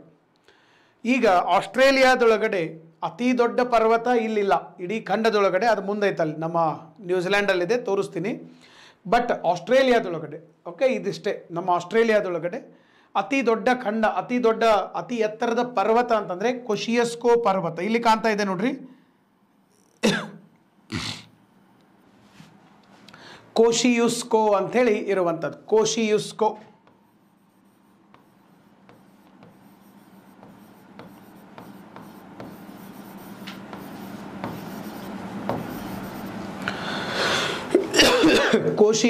ಪರ್ವತ ಇಡೀ ಆಸ್ಟ್ರೇಲಿಯಾದಲ್ಲಿರ್ತಕ್ಕಂಥ ಅತಿ ಎತ್ತರದ ಪರ್ವತ. ಯಾವುದಿದೆಪ್ಪ ಅಂತಂದರೆ ಕೋಶಿಯುಸ್ಕೋ ಅನ್ನುವಂತಹ ಒಂದು ಪರ್ವತ ಇದೆ. ಇಡೀ ಆಸ್ಟ್ರೇಲಿಯಾದಲ್ಲಿರ್ತಕ್ಕಂಥ ಅತಿ ಎತ್ತರದ ಪರ್ವತ. 2229 ಮೀಟರ್ಸ್ ಅಂತಿದೆ. ಹೈಟನ್ನು ನೆನಪಿಟ್ಕೊಳ್ಳೋ ಅವಶ್ಯಕತೆ ಇಲ್ಲ, ಕೇಳೋದು ಇಲ್ಲ. ಓಕೆ, ಕೋಶಿಯುಸ್ಕೋ ಅನ್ನುವಂತಹ ಒಂದು ಪರ್ವತ ಆಸ್ಟ್ರೇಲಿಯಾದಲ್ಲಿ. ಇದು ಬರೀ ಆಸ್ಟ್ರೇಲಿಯಾದಲ್ಲಿ, ನಾ ಇನ್ನು ಖಂಡದ್ದು ಹೇಳತ್ತಿಲ್ಲ. ಯಾಕಂದರೆ ನಾವು ಈಗಾಗಲೇ ಖಂಡದ ಅತಿ ಎತ್ತರದ ಪರ್ವತಗಳನ್ನು ನೋಡಿಬಿಟ್ಟಿದ್ದೀವಿ. ಉತ್ತರ ಅಮೇರಿಕಾದಲ್ಲಿ ಮೆಕೆನ್ಲಿ ಇದೆ. ದಕ್ಷಿಣ ಅಮೇರಿಕಾದೊಳಗಡೆ ನಮಗೆ ಯಾವ ಖಂಡ ಇದೆ? ದಕ್ಷಿಣ ಅಮೇರಿಕಾದೊಳಗಡೆ ಅತಿ ಎತ್ತರದ್ದು ಮೌಂಟ್ ಅಕಾಂಕಗುವಾ ಇದೆ. ಯುರೋಪ್ ಖಂಡದೊಳಗಡೆ ಎಲ್ಬ್ರೂಸ್ ಇದೆ. ಆಫ್ರಿಕಾದೊಳಗಡೆ ಕಿಲಿಮಂಜಾರೋ ಇದೆ. ನಮ್ಮ ಏಷ್ಯಾದೊಳಗಡೆ ಎವರೆಸ್ಟ್ ಇದೆ. ಈಗ ನಾವು ಆಸ್ಟ್ರೇಲಿಯಾದಲ್ಲಿ ಬಂದಿದ್ದೀವಿ. ಆಸ್ಟ್ರೇಲಿಯಾ ಅಂದರೆ ಓಷಿಯಾನಿಯಾ ಖಂಡದ ಅತಿ ಎತ್ತರದ ಇನ್ನೂ ನಾವು ನೋಡಿಲ್ಲ, ಬಟ್ ಮುಂದೆ ಬರ್ತೈತೆ ಅದು. ಸೊ ಇದು ಯಾವುದಪ್ಪ ಅಂತಂದರೆ ದಟ್ ಈಸ್ ಕೋಶಿಯುಸ್ಕೋ ಅನ್ನುವಂತಹ ಒಂದು ಪರ್ವತ. ನೆಕ್ಸ್ಟ್ ಇನ್ನು ಕೋಶಿಯುಸ್ಕೋ ಆದಮೇಲೆ ನೆಕ್ಸ್ಟು ಇನ್ನು ಕೆಲವೊಂದು ಪಾಯಿಂಟ್ಸ್ಗಳಿದಾವೆ, ಅದನ್ನು ನೋಡೋಣ. ಇಲ್ಲಿ ನೋಡ್ರಿ, ಈಗ ನಾವು ಜಲಸಂಧಿಗಳನ್ನು ನೋಡಿದ್ವಿ ಬೇರೆ ಬೇರೆ ಖಂಡದಲ್ಲಿ. ನಾರ್ತು, ಸೌತ್ ಅಮೇರಿಕಾ ಎಲ್ಲ ಖಂಡಗಳಲ್ಲಿ ನಾವು ಜಲಸಂಧಿಗಳು, ಸ್ಟ್ರೇಟ್ಸನ್ನು ನೋಡ್ಕೊಂಡು ಬಂದಿದ್ವಿ. ಜಲಸಂಧಿಗಳು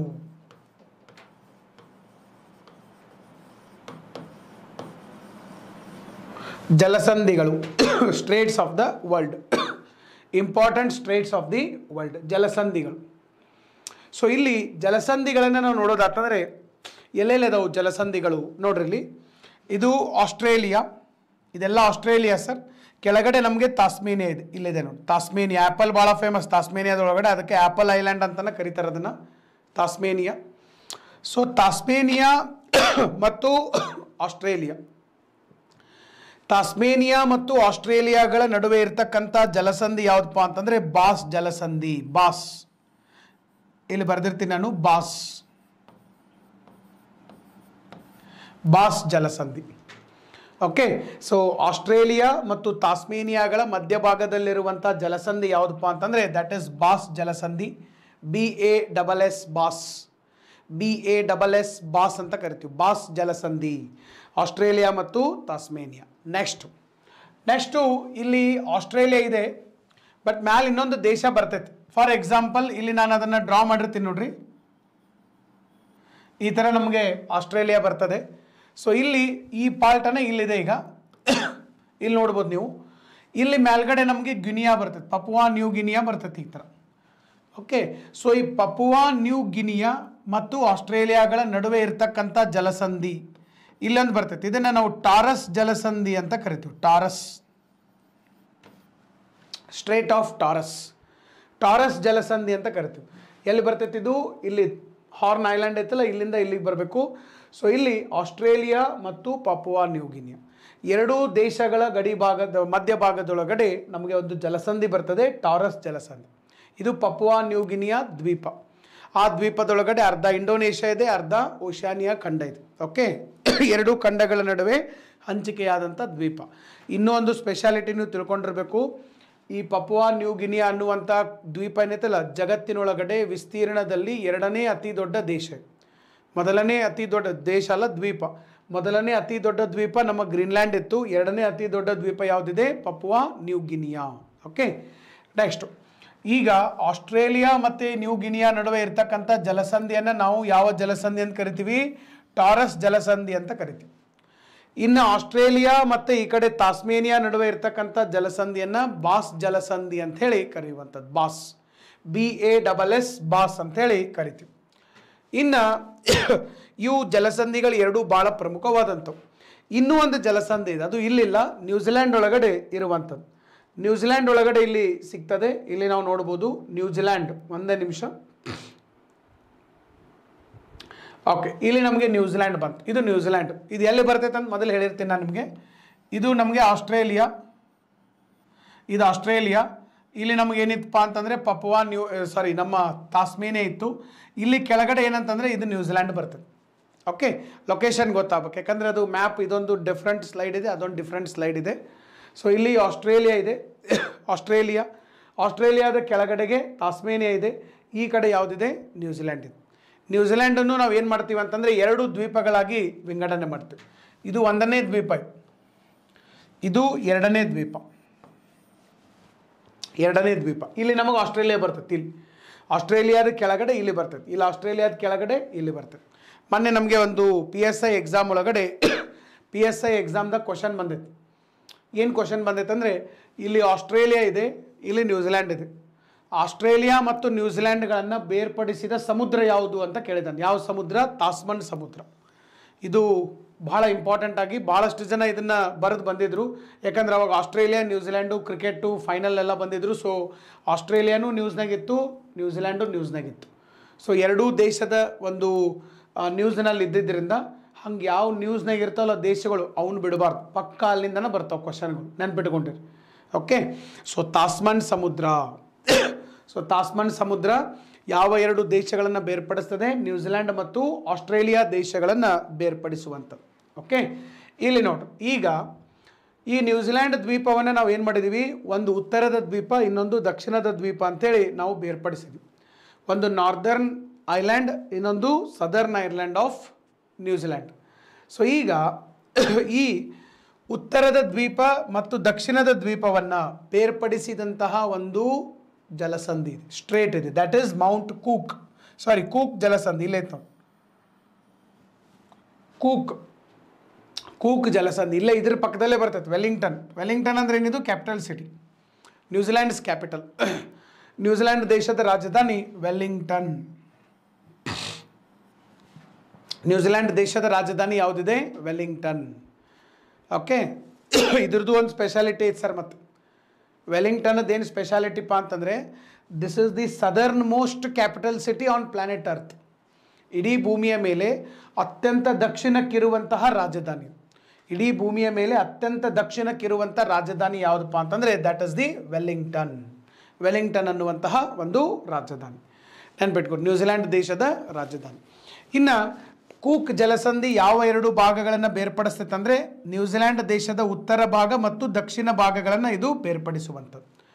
northern New Zealand and the southern ನ್ಯೂಜಿಲ್ಯಾಂಡನ್ನು ಬೇರ್ಪಡಿಸುವಂಥದ್ದು. ಓಕೆ, ಇನ್ನು ನೆಕ್ಸ್ಟ್ ಯಾವುದು? ಸದರ್ನ್ ನ್ಯೂಜಿಲ್ಯಾಂಡಲ್ಲಿ ಬರೋಣ ನಾವು. ಸದರ್ನ್ ಪಾರ್ಟ್, ನ್ಯೂಜಿಲ್ಯಾಂಡ್ ದೇಶದ ದಕ್ಷಿಣ ದ್ವೀಪ. ಸರ್, ನ್ಯೂಜಿಲ್ಯಾಂಡ್ ದೇಶದ ದಕ್ಷಿಣ ದ್ವೀಪಕ್ಕೆ ನಾವು ಬಂದರೆ ಮೌಂಟ್ ಕೂಕ್ ಅಂತ ಕಾಣ್ತಾ ಇದೆ. ಕೂಕ್ ಇದು ಅತಿ ಎತ್ತರದ ಪರ್ವತ. ಮೌಂಟ್ ಕೂಕ್ ಇದು ನಮ್ಮ ನ್ಯೂಜಿಲ್ಯಾಂಡ್ ಒಳಗಡೆ ಅತಿ ಎತ್ತರದ್ದು ಮತ್ತು ಇಡೀ ಓಷಿಯಾನಿಯಾ ಖಂಡದೊಳಗಡೆ ಅತಿ ಎತ್ತರದ ಒಂದು ಪರ್ವತ. ಓಕೆ, ಸೊ ಇದು ಸ್ವಲ್ಪ ನಿಮಗೆ ಗೊತ್ತಿರಬೇಕು. ಇನ್ನು ನೆಕ್ಸ್ಟು, ನ್ಯೂಜಿಲ್ಯಾಂಡ್ ದೇಶ ಯಾವ ಎರಡು ಸಮುದ್ರಗಳ ಮಧ್ಯಭಾಗದಲ್ಲಿದೆ ಅಂತಂದರೆ, ಒಂದು ಕಡೆ ತಾಸ್ಮನ್ ಸಮುದ್ರ ಇದೆ, ಇನ್ನೊಂದು ಕಡೆ ನಮಗೆ ಪೆಸಿಫಿಕ್ ಸಮುದ್ರ ಇದೆ. ಒಂದು ಕಡೆ ಪೆಸಿಫಿಕ್ ಇದೆ, ಇನ್ನೊಂದು ಕಡೆ ತಾಸ್ಮನ್ ಸಮುದ್ರ ಇರುವಂಥದ್ದು. Last but not least, Wellington, it is the capital of New Zealand. This is the southern most capital city on planet earth.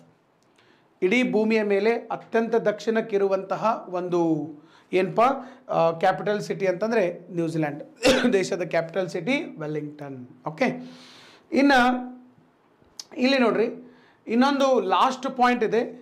ಇಲ್ಲಿ ನೀವು ನೋಡ್ತಾ ಇರ್ಬೋದು, ಇವೆಲ್ಲ ಹವಳದ ದಿಬ್ಬಗಳು ಅಂತ ಕರಿತೀವಿ.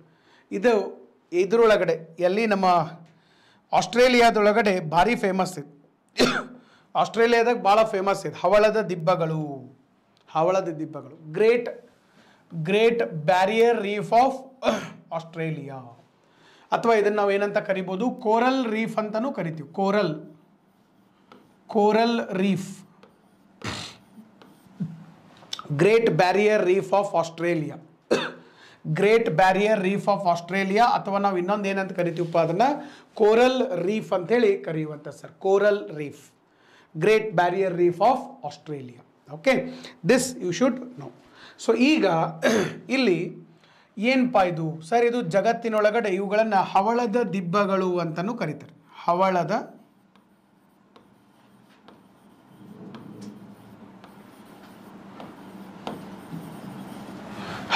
ದಿಬ್ಬಗಳು, ಕೋರಲ್ ರೀಫ್ ಅಂತ ಕರಿತೀವಿ. ಹವಳದ ದಿಬ್ಬಗಳು ಒಂಥರ, ಈಗ ಭೂಮಿ ಮೇಲೆ ನೀವು ಎಲ್ಲ ರೀತಿಯ ಪ್ರಾಣಿಗಳು ಬದುಕಬೇಕಪ್ಪ ಅಂತಂದರೆ ಏನು ಬೇಕು? ಸಸ್ಯಗಳು ಬೇಕು. ಸಸ್ಯಗಳಿದ್ರೇ ನಮಗೆ ಆಹಾರ, ಆ ಆಹಾರ ಇದ್ರೇ ನಾವೆಲ್ಲ ಬದುಕ್ತೀವಿ. ಹಾಗೆ ಸೇಮು ಭೂಮಿಯ ಒಳಗಡೆ ಜಲಚರ ಜೀವಿಗಳು ಬದುಕಬೇಕಂದ್ರೂ ಅವುಗಳೇ ಸಸ್ಯಗಳು ಬೇಕು. ಅಂಥ ಜಲಚರ ಸಸ್ಯಗಳಿಗೆ ಅವಕಾಶವನ್ನು ಒದಗಿಸಿಕೊಡುವಂಥ ಪ್ರಾಣಿಗಳು, ಅವುಗಳನ್ನು ಕೋರಲ್ ಅಂತ ಕರಿತೀವಿ. ಜಗತ್ತಿನೊಳಗಡೆ ಈ ಒಂದು ಪರಿಸರ ವ್ಯವಸ್ಥೆ ಒಳಗಡೆ ಭಾಳ ಒಳ್ಳೆಯ ಒಂದು ಸಿಗ್ನಿಫಿಕೆಂಟ್, ಒಳ್ಳೆಯ ಒಂದು ರೋಲನ್ನು ಪಡೆದಿರುವಂಥವು ಯಾವಪ್ಪ?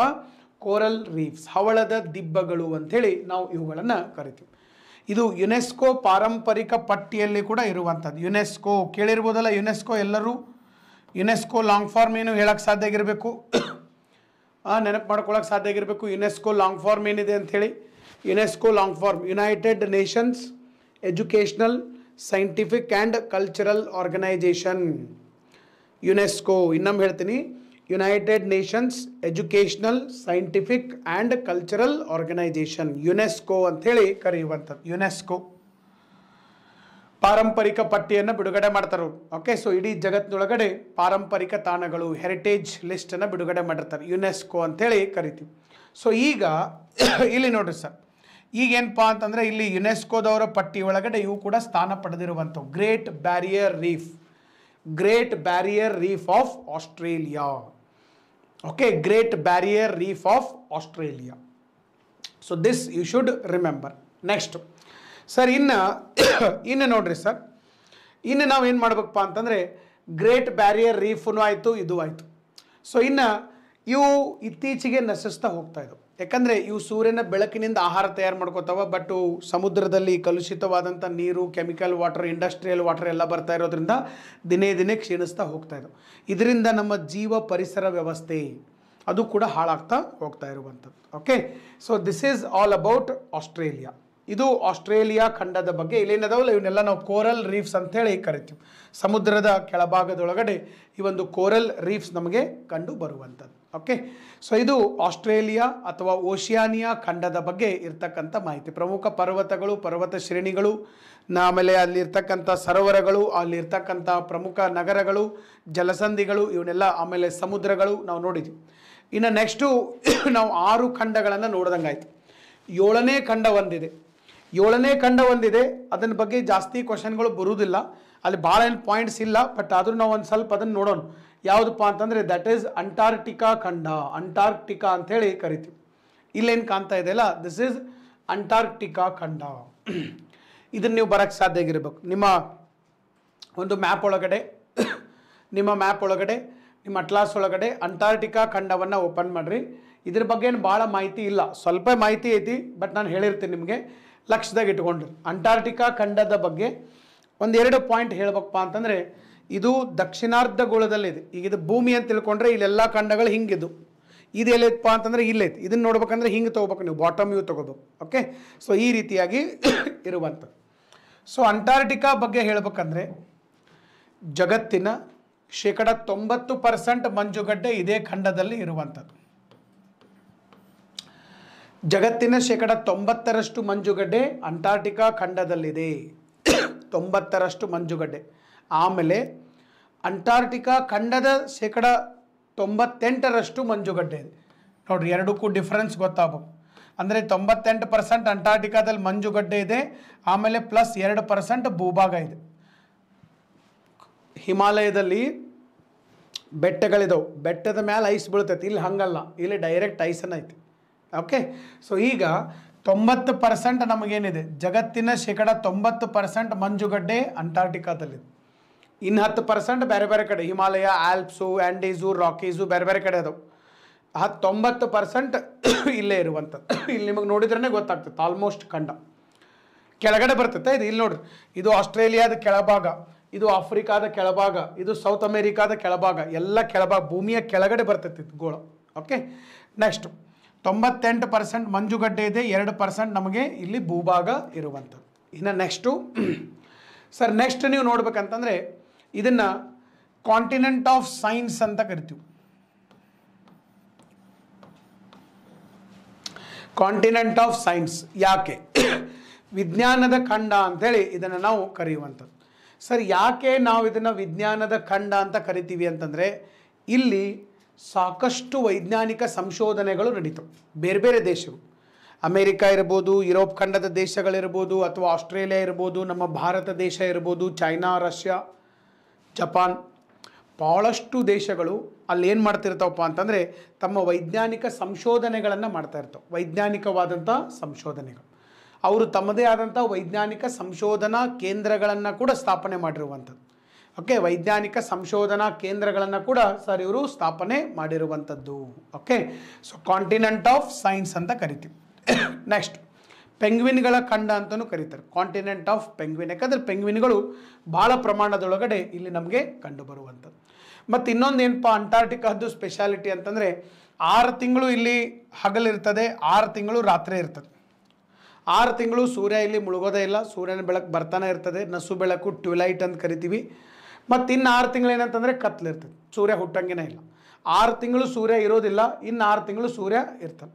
ಸೊ ಈ ರೀತಿಯಾದಂತಹ ಒಂದು ಕ್ಲೈಮೆಟಿಕ್ ಪ್ಯಾಟರ್ನು ನಮ್ಮ ಅಂಟಾರ್ಟಿಕಾ ಖಂಡದಲ್ಲಿ ಇರುವಂಥದ್ದು. ಅಂಟಾರ್ಟಿಕಾ ಖಂಡ. ಓಕೆ, ಇಲ್ಲಿ ನೋಡ್ರಿ 60 ಡಿಗ್ರಿ ಸರ್ಕಲ್ ಏನೈತಲ್ಲ, ಇದು ಇಲ್ಲಿ ಬಂದಾಗ 66.5 ಡಿಗ್ರಿ ಆಗ್ತೈತಿ. ಹೆಚ್ಚು ಕಡಿಮೆ ಇಲ್ಲಿಂದ ನಮಗೆ ಇದು ಶುರುವಾಗ್ತದೆ ಅಂಟಾರ್ಟಿಕಾ. ಯಾಕಂದರೆ ಸೂರ್ಯನ ಬೆಳಕು ಇಲ್ಲಿವರೆಗೂ ಬರ್ತಾವ, ಇನ್ನು ನೆಕ್ಸ್ಟ್ ಸೂರ್ಯನ ಬೆಳಕು ಬರುವುದಿಲ್ಲ. ಯಾಕಂದರೆ ಸಮಭಾಜಕ ವೃತ್ತ ಅಡ್ಡಿ ಬರ್ತದೆ, ಇಲ್ಲಿಗೆ ನಮಗೆ ಸೂರ್ಯನ ಬೆಳಕು ಈ ಕಡೆ ಒಳಗಡೆ ಬರುವುದಿಲ್ಲ. Okay, this you should understand. Next Antarctica ಖಂಡ. ಓಕೆ, ಇಲ್ಲಿ ನೋಡ್ರಿ, ಭಾರತ ದೇಶ ಕೂಡ ಅಂಟಾರ್ಟಿಕಾ ಖಂಡದಲ್ಲಿ ಕೆಲವೊಂದಿಷ್ಟು ಇದನ್ನು ಮಾಡಿದೆ. ಏನಪ್ಪ ಅಂತಂದರೆ ವೈಜ್ಞಾನಿಕ ಸಂಶೋಧನಾ ಕೇಂದ್ರಗಳನ್ನು ಮಾಡಿರುವಂಥದ್ದು. ಭಾರತ ದೇಶ ಕೂಡ ಇಲ್ಲಿ ವೈಜ್ಞಾನಿಕ ಸಂಶೋಧನಾ ಕೇಂದ್ರಗಳನ್ನು ಮಾಡಿರುವಂಥದ್ದು. ಸೊ ಇಲ್ಲಿ ಸರ್ ಮೊದಲೇದು ಯಾವುದಪ್ಪ ಅಂತಂದರೆ ಮೈತ್ರಿ ಅನ್ನುವಂತಹ ಒಂದು ವೈಜ್ಞಾನಿಕ ಸಂಶೋಧನಾ ಕೇಂದ್ರ ಇದೆ. ಇನ್ನೊಂದು ಭಾರತಿ ಅನ್ನುವಂತಹ ಒಂದು ವೈಜ್ಞಾನಿಕ ಸಂಶೋಧನಾ ಕೇಂದ್ರ ಇದೆ. ನಾಳೆ ನಿಮಗೆ ಕೇಳ್ಬೋದು ಕ್ವಶನ್, ಅಂಟಾರ್ಟಿಕಾದಲ್ಲಿರ್ತಕ್ಕಂತಹ ಭಾರತದ ಸಂಶೋಧನಾ ಕೇಂದ್ರಗಳು. ಒಂದನೇದ್ದು ಇಲ್ಲಿ ಮೈತ್ರಿ ಅಂತಿದೆ, ಆಮೇಲೆ ಇನ್ನೊಂದು ಭಾರತಿ ಅಂಥೇಳಿ ಇರುವಂಥದ್ದು. ಮೊದಲೊಂದು ದಕ್ಷಿಣ ಗಂಗೋತ್ರಿ ಅಂತ ಇತ್ತು, ಬಟ್ ಅದನ್ನು ಬಂದ್ ಮಾಡಿದಾರ. ಸೊ ಈಗ ಮೈತ್ರಿ ಮತ್ತು ಇನ್ನೊಂದು ಭಾರತಿ ನಿಮ್ಮ ಮ್ಯಾಪಲ್ಲಿ ನೋಡೋಕ್ಕೆ ಸಾಧ್ಯ ಆಗಿರ್ಬೇಕು. ನಿಮ್ಮ ಮ್ಯಾಪ್ ಒಳಗಡೆ, ನಿಮ್ಮ ಫಿಸಿಕಲ್ ಮ್ಯಾಪ್ ಒಳಗಡೆ ಅಂಟಾರ್ಟಿಕಾದೊಳಗಡೆ ಇದು ನಿಮಗೆ ಸಿಗುವಂಥದ್ದು ಅಂಟಾರ್ಟಿಕಾ. ಸೊ ಭಾರತಿ ಅಂತ ಒಂದಿದೆ, ಇದು ಆಲ್ಮೋಸ್ಟ್ ಈ ಕಡೆ ಪೂರ್ವ ಕಡೆಗೆ ಬರೋದು. ಸೊ ಇಲ್ಲಿ ಭಾರತಿ, ಇನ್ನೊಂದಿದೆ ಮೈತ್ರಿ ಅಂಥೇಳಿ ಕರೀತಾರೆ. ಇವು ಏನಿದು research stations of India based in Antarctica. Okay, ಇನ್ನು ನೆಕ್ಸ್ಟು ಈಗ ನಾವು ಎಲ್ಲ ಖಂಡಗಳಲ್ಲಿ ಪ್ರಮುಖ ಪರ್ವತ ಶ್ರೇಣಿಗಳನ್ನು ನೋಡಿದ್ವಿ ಮತ್ತು ಅತಿ ಎತ್ತರದ ಪರ್ವತವನ್ನು ಕೂಡ ನಾವು ನೋಡಿರುವಂಥದ್ದು. ಸೊ ಈಗ ಅಂಟಾರ್ಟಿಕಾದಲ್ಲೂ ನಾವು ನೋಡ್ತಾ ಹೋಗೋದು. ಅಂಟಾರ್ಟಿಕಾದಲ್ಲೂ ನಾವು ನೋಡ್ತಾ ಹೋದಿವಿ ಅಂತಂದರೆ ಇಲ್ಲಿ ನಮಗೆ ಕೆಲವೊಂದು ಪರ್ವತಗಳು ಸಿಗ್ತವೆ. ಯಾವುದಪ್ಪ ಇಲ್ಲಿ ನೋಡ್ಬೋದು, ಎಲ್ಸ್ವರ್ತ್ ಲ್ಯಾಂಡ್ ಅಂತಿದೆ. ಈ ಎಲ್ಸ್ವರ್ತ್ ಲ್ಯಾಂಡಲ್ಲೇ ನಮಗೆ ಪರ್ವತ ಶ್ರೇಣಿಗಳಿದು. ಯಾವ ಪರ್ವತ ಶ್ರೇಣಿಗಳಿದಾವಪ್ಪ ಅಂತಂದರೆ ಎಲ್ಸ್ವರ್ತ್ ಪರ್ವತ ಶ್ರೇಣಿಗಳು.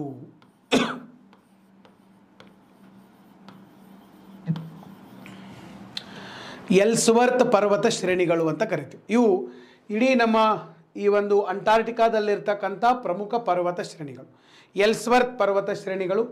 ಇದಾದ ಮೇಲೆ ನೆಕ್ಸ್ಟ್ ಬರೋದು ಈ ಒಂದು ಪರ್ವತ ಶ್ರೇಣಿಯಲ್ಲಿ ಎತ್ತರದ ಪರ್ವತ ಸಿಗ್ತಾ ಇದೆ, that is Vinson Massif, highest mountain of Antarctica continent.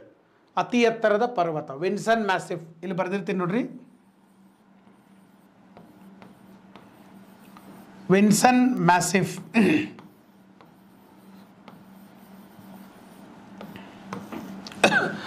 Vinson ಮ್ಯಾಸಿಫ್ ಅಂಥೇಳಿ ನಾವು ಕರೆಯುವಂಥದ್ದು, ವಿನ್ಸನ್ ಮ್ಯಾಸಿಫ್. ಸೊ ಇಲ್ಲಿ ನೀವು ನೋಡ್ಬೋದು, that is Vinson Massif. Okay, so ಇಲ್ಲಿ ಅಂಟಾರ್ಟಿಕಾದಲ್ಲಿರುವಂಥ ಅತಿ ಎತ್ತರದ ಪರ್ವತ ನೋಡ್ರಿ. ನಾವು 7 ಖಂಡಗಳು 7 ಪರ್ವತಗಳು ಒಂದು ಸರಿ ರಿಪೀಟ್ ಮಾಡಿಬಿಡ್ತೀನಿ ನಾವು. ಉತ್ತರ ಅಮೇರಿಕಾದಲ್ಲಿ ಮೆಕೆನ್ಲಿ ಪರ್ವತ, ದಕ್ಷಿಣ ಅಮೇರಿಕಾದೊಳಗಡೆ ಅಕಾಂಕಗುವಾ, ನಮ್ಮ ಯುರೋಪ್ ಖಂಡದಲ್ಲಿ ಎಲ್ಬ್ರೂಸ್, ಆಫ್ರಿಕಾ ಖಂಡದೊಳಗಡೆ ಕಿಲಿಮಂಜಾರೋ, ಆಮೇಲೆ ಏಷ್ಯಾ ಖಂಡದೊಳಗಡೆ ಎವರೆಸ್ಟ್. ಆಗಲೇ ನಾವು ನಮ್ಮ ಓಷಿಯಾನಿಯಾ ಖಂಡದೊಳಗಡೆ ಯಾವ್ದು ನೋಡಿದ್ದೀವಿ, ಮೌಂಟ್ ಕೂಕನ್ನು ನೋಡಿದ್ದೀವಿ. ಅದಾದಮೇಲೆ 7ನೇ ಖಂಡ ಯಾವುದಿದೆ, ನಮ್ಮ ಅಂಟಾರ್ಟಿಕಾ ಖಂಡ. ಅಂಟಾರ್ಟಿಕಾ ಖಂಡದ ಅತಿ ಎತ್ತರದ ಪರ್ವತ ದಟ್ ಈಸ್ ವಿನ್ಸನ್ ಮ್ಯಾಸಿಫ್. ಯಾವ ಪರ್ವತ ಶ್ರೇಣಿಗಳಲ್ಲಿ ಇದು ಬರ್ತೈತೆ ಅಂದರೆ ಎಲ್ಸ್ವರ್ತ್ ಪರ್ವತ ಶ್ರೇಣಿಗಳಲ್ಲಿ ಇದು ನಮಗೆ ಕಂಡು ಬರುವಂಥದ್ದು. ಓಕೆ, ಸೊ ಇದು this is about Antarctica continent. Antarctica ಅಂತ ಹೆಸರು ಯಾಕೆ ಬಂತು ಅಂತಂದರೆ ನಮ್ಮ ಭೂಮಿಯ ಮೇಲೆ ಒಂದು ಪ್ರದೇಶ ಇದೆ ಮೇಲ್ಗಡೆ 66.5 ಡಿಗ್ರಿಯಿಂದ ಮೇಲ್ಗಡೆ, ಇದನ್ನು ಆರ್ಕ್ಟಿಕ್ ಅಂತ ಕರಿತೀವಿ. ಈ ಆರ್ಕ್ಟಿಕ್ಕಿಗೆ ವಿರುದ್ಧವಾಗಿರುವಂಥದ್ದು that is anti Arctic, that is Antarctica. Anti Arctic Antarctica ಅಂಥೇಳಿ ಇದಕ್ಕೆ ಅಂಟಾರ್ಟಿಕಾ ಅನ್ನುವಂತಹ ಒಂದು ಹೆಸರು ಕೂಡ ಬಂದಿರುವಂಥದ್ದು. ಓಕೆ, ಸೊ ಇದಿಷ್ಟು ನೀವು ತಿಳ್ಕೊಳ್ಳೋಕೆ ಸಾಧ್ಯ ಆಗಿರಬೇಕು. This is about Australia, that is Oceania ಖಂಡ ಮತ್ತು ಅಂಟಾರ್ಟಿಕಾ ಖಂಡ, ಸಣ್ಣ ಖಂಡಗಳು. ಓಕೆ, ಇವೆರಡು ಸಣ್ಣ ಖಂಡಗಳಿದಾವೆ. ಬಟ್ ಪ್ರಪಂಚದ ಅತಿ ಚಿಕ್ಕ ಖಂಡ ಅಂತಂದರೆ ಓಷಿಯಾನಿಯಾ, ನಾಟ್ ಆಸ್ಟ್ರೇಲಿಯಾ. ಅದಕ್ಕಿಂತ ಚಿಕ್ಕದು, ಅದಕ್ಕಿಂತ ಸ್ವಲ್ಪ ದೊಡ್ಡದಪ್ಪ ಅಂತಂದರೆ ನಮ್ಮ ಯುರೋಪ್ ಖಂಡ. ಸೊ ಈ ಥರ ಬರ್ತವೆ. ದೊಡ್ಡದಂದರೆ ನಮ್ಮ ಏಷ್ಯಾ ಬರ್ತೈತಿ, ಆಮೇಲೆ ಆಫ್ರಿಕಾ ಬರ್ತೈತಿ, ನಾರ್ತ್ ಅಮೇರಿಕಾ, ಈ ಥರ ಬರ್ತಾ ಹೋಗ್ತು. So this is all about the Antarctica continent. But ಇದು ಮಾನವ ವಸತಿಗೆ ಯೋಗ್ಯವಲ್ಲದೇ ಇರುವಂತಹ ಒಂದು ಖಂಡ. ಇಲ್ಲಿ ಮನುಷ್ಯ ಭಾಳ ದಿವಸ ಇರೋಕ್ಕಾಗೋದಿಲ್ಲ, ಯಾಕಂದರೆ ವಿಂಟರ್ ಸೀಸನ್ ಒಳಗಡೆ -70 ಡಿಗ್ರಿ ತನಕ ಕೂಡ ಟೆಂಪ್ರೇಚರ್ ಹೋಗ್ತದೆ ಕೆಲವೊಂದು ಏರಿಯಾದಲ್ಲಿ. -70 ಎಲ್ಲ ಹೋಗೋದ್ರಿಂದ ಇದು ಮನುಷ್ಯ ಇರೋಕ್ಕೆ ಯೋಗ್ಯ ಇಲ್ಲದೆ ಇರುವಂಥ ಖಂಡ. ಮತ್ತು 6 ತಿಂಗಳಂತೂ ಅಲ್ಲಿ ಸೂರ್ಯನ ಬೆಳಕ ಬರೋದಿಲ್ಲ. ಸೂರ್ಯನ ಬೆಳಕ ಇಲ್ಲ ಅಂದರೆ ಸಸ್ಯಗಳು ಬೆಳೆಯೋದಿಲ್ಲ, ಸಸ್ಯಗಳಿಲ್ಲ ಅಂತಂದರೆ ಸೊ ಅಲ್ಲಿ ಆಹಾರ ಸಿಗೋದಿಲ್ಲ. ಸೊ ಹೀಗಾಗಿ ಅಲ್ಲಿ ಬರೀ ವೈಜ್ಞಾನಿಕವಾಗಿ ಮಾತ್ರ ಆ ಒಂದು ಖಂಡವನ್ನು ಇಲ್ಲಿ ಯೂಸ್ ಮಾಡ್ಕೊಳ್ಳುವಂಥದ್ದು. ಓಕೆ, ಸೊ ಇನ್ನು ನಾವು ಆಲ್ಮೋಸ್ಟು 7 ಖಂಡಗಳನ್ನು ಈಗ ಡಿಸ್ಕಸ್ ಮಾಡಿದಂಗೆ ಆಗಿದೆ. ನಾರ್ತ್ ಅಮೇರಿಕಾದಿಂದ ಹಿಡ್ಕೊಂಡು ಸೌತ್ ಅಮೇರಿಕಾ, ಆಮೇಲೆ ಆಫ್ರಿಕಾ, ಯುರೋಪ್ ಖಂಡ, ಇವನ್ನೆಲ್ಲವನ್ನು ನಾವು ಈಗಾಗಲೇ ಡಿಸ್ಕಸ್ ಮಾಡಿದಂಗೆ ಆಗಿದೆ. ಇನ್ನು ನೆಕ್ಸ್ಟು ನಾನು ನಿಮಗೆ ಈಗಾಗಲೇ ಹೇಳಿದ್ದೆ, ಮಲ್ಟಿಪಲ್ ಚಾಯ್ಸ್ ಕ್ವಶನ್ಸ್ ಸ್ಟ್ರಾಟಜಿಯನ್ನು ನಾನು ಡಿಸ್ಕಸ್ ಮಾಡ್ತೀನಿ ಅಂತೇಳಿ. MCQ very very important. Multiple choice questions strategy ಹೆಂಗೆ ಬಿಡಿಸ್ಬೇಕು. ಎಷ್ಟೋ ಸಾರಿ ನಮಗೆ ಏನಾಗಿರ್ತದಪ್ಪ ಅಂತಂದರೆ ನಾವು ಎಕ್ಸಾಮಿಗೆ ಚೆನ್ನಾಗೇ ಓದ್ಕೊಂಡು ಹೋಗಿರ್ತೀವಿ, ಒಳ್ಳೆ ನಾವು ಭಾಳಷ್ಟು ಇದನ್ನು ಮಾರ್ಕ್ಸು ಬರ್ತವೆ. ನಾವು ಕ್ಯಾಲ್ಕುಲೇಟ್ ಮಾಡಿದಾಗ 100ಕ್ಕೆ 86, 87 ಬರ್ತೈತೆ. ಬಟ್ ನೆಗೆಟಿವ್ ತೆಗೆದೀವಿ ಅಂದರೆ 50ಕ್ಕೆ ಬಂದು ನಿಲ್ತೈತೆ. ಎಷ್ಟೋ ಕಡೆ ನೆಗೆಟಿವ್ ಮಾರ್ಕ್ಸ್ ಹೋಗ್ತವೆ.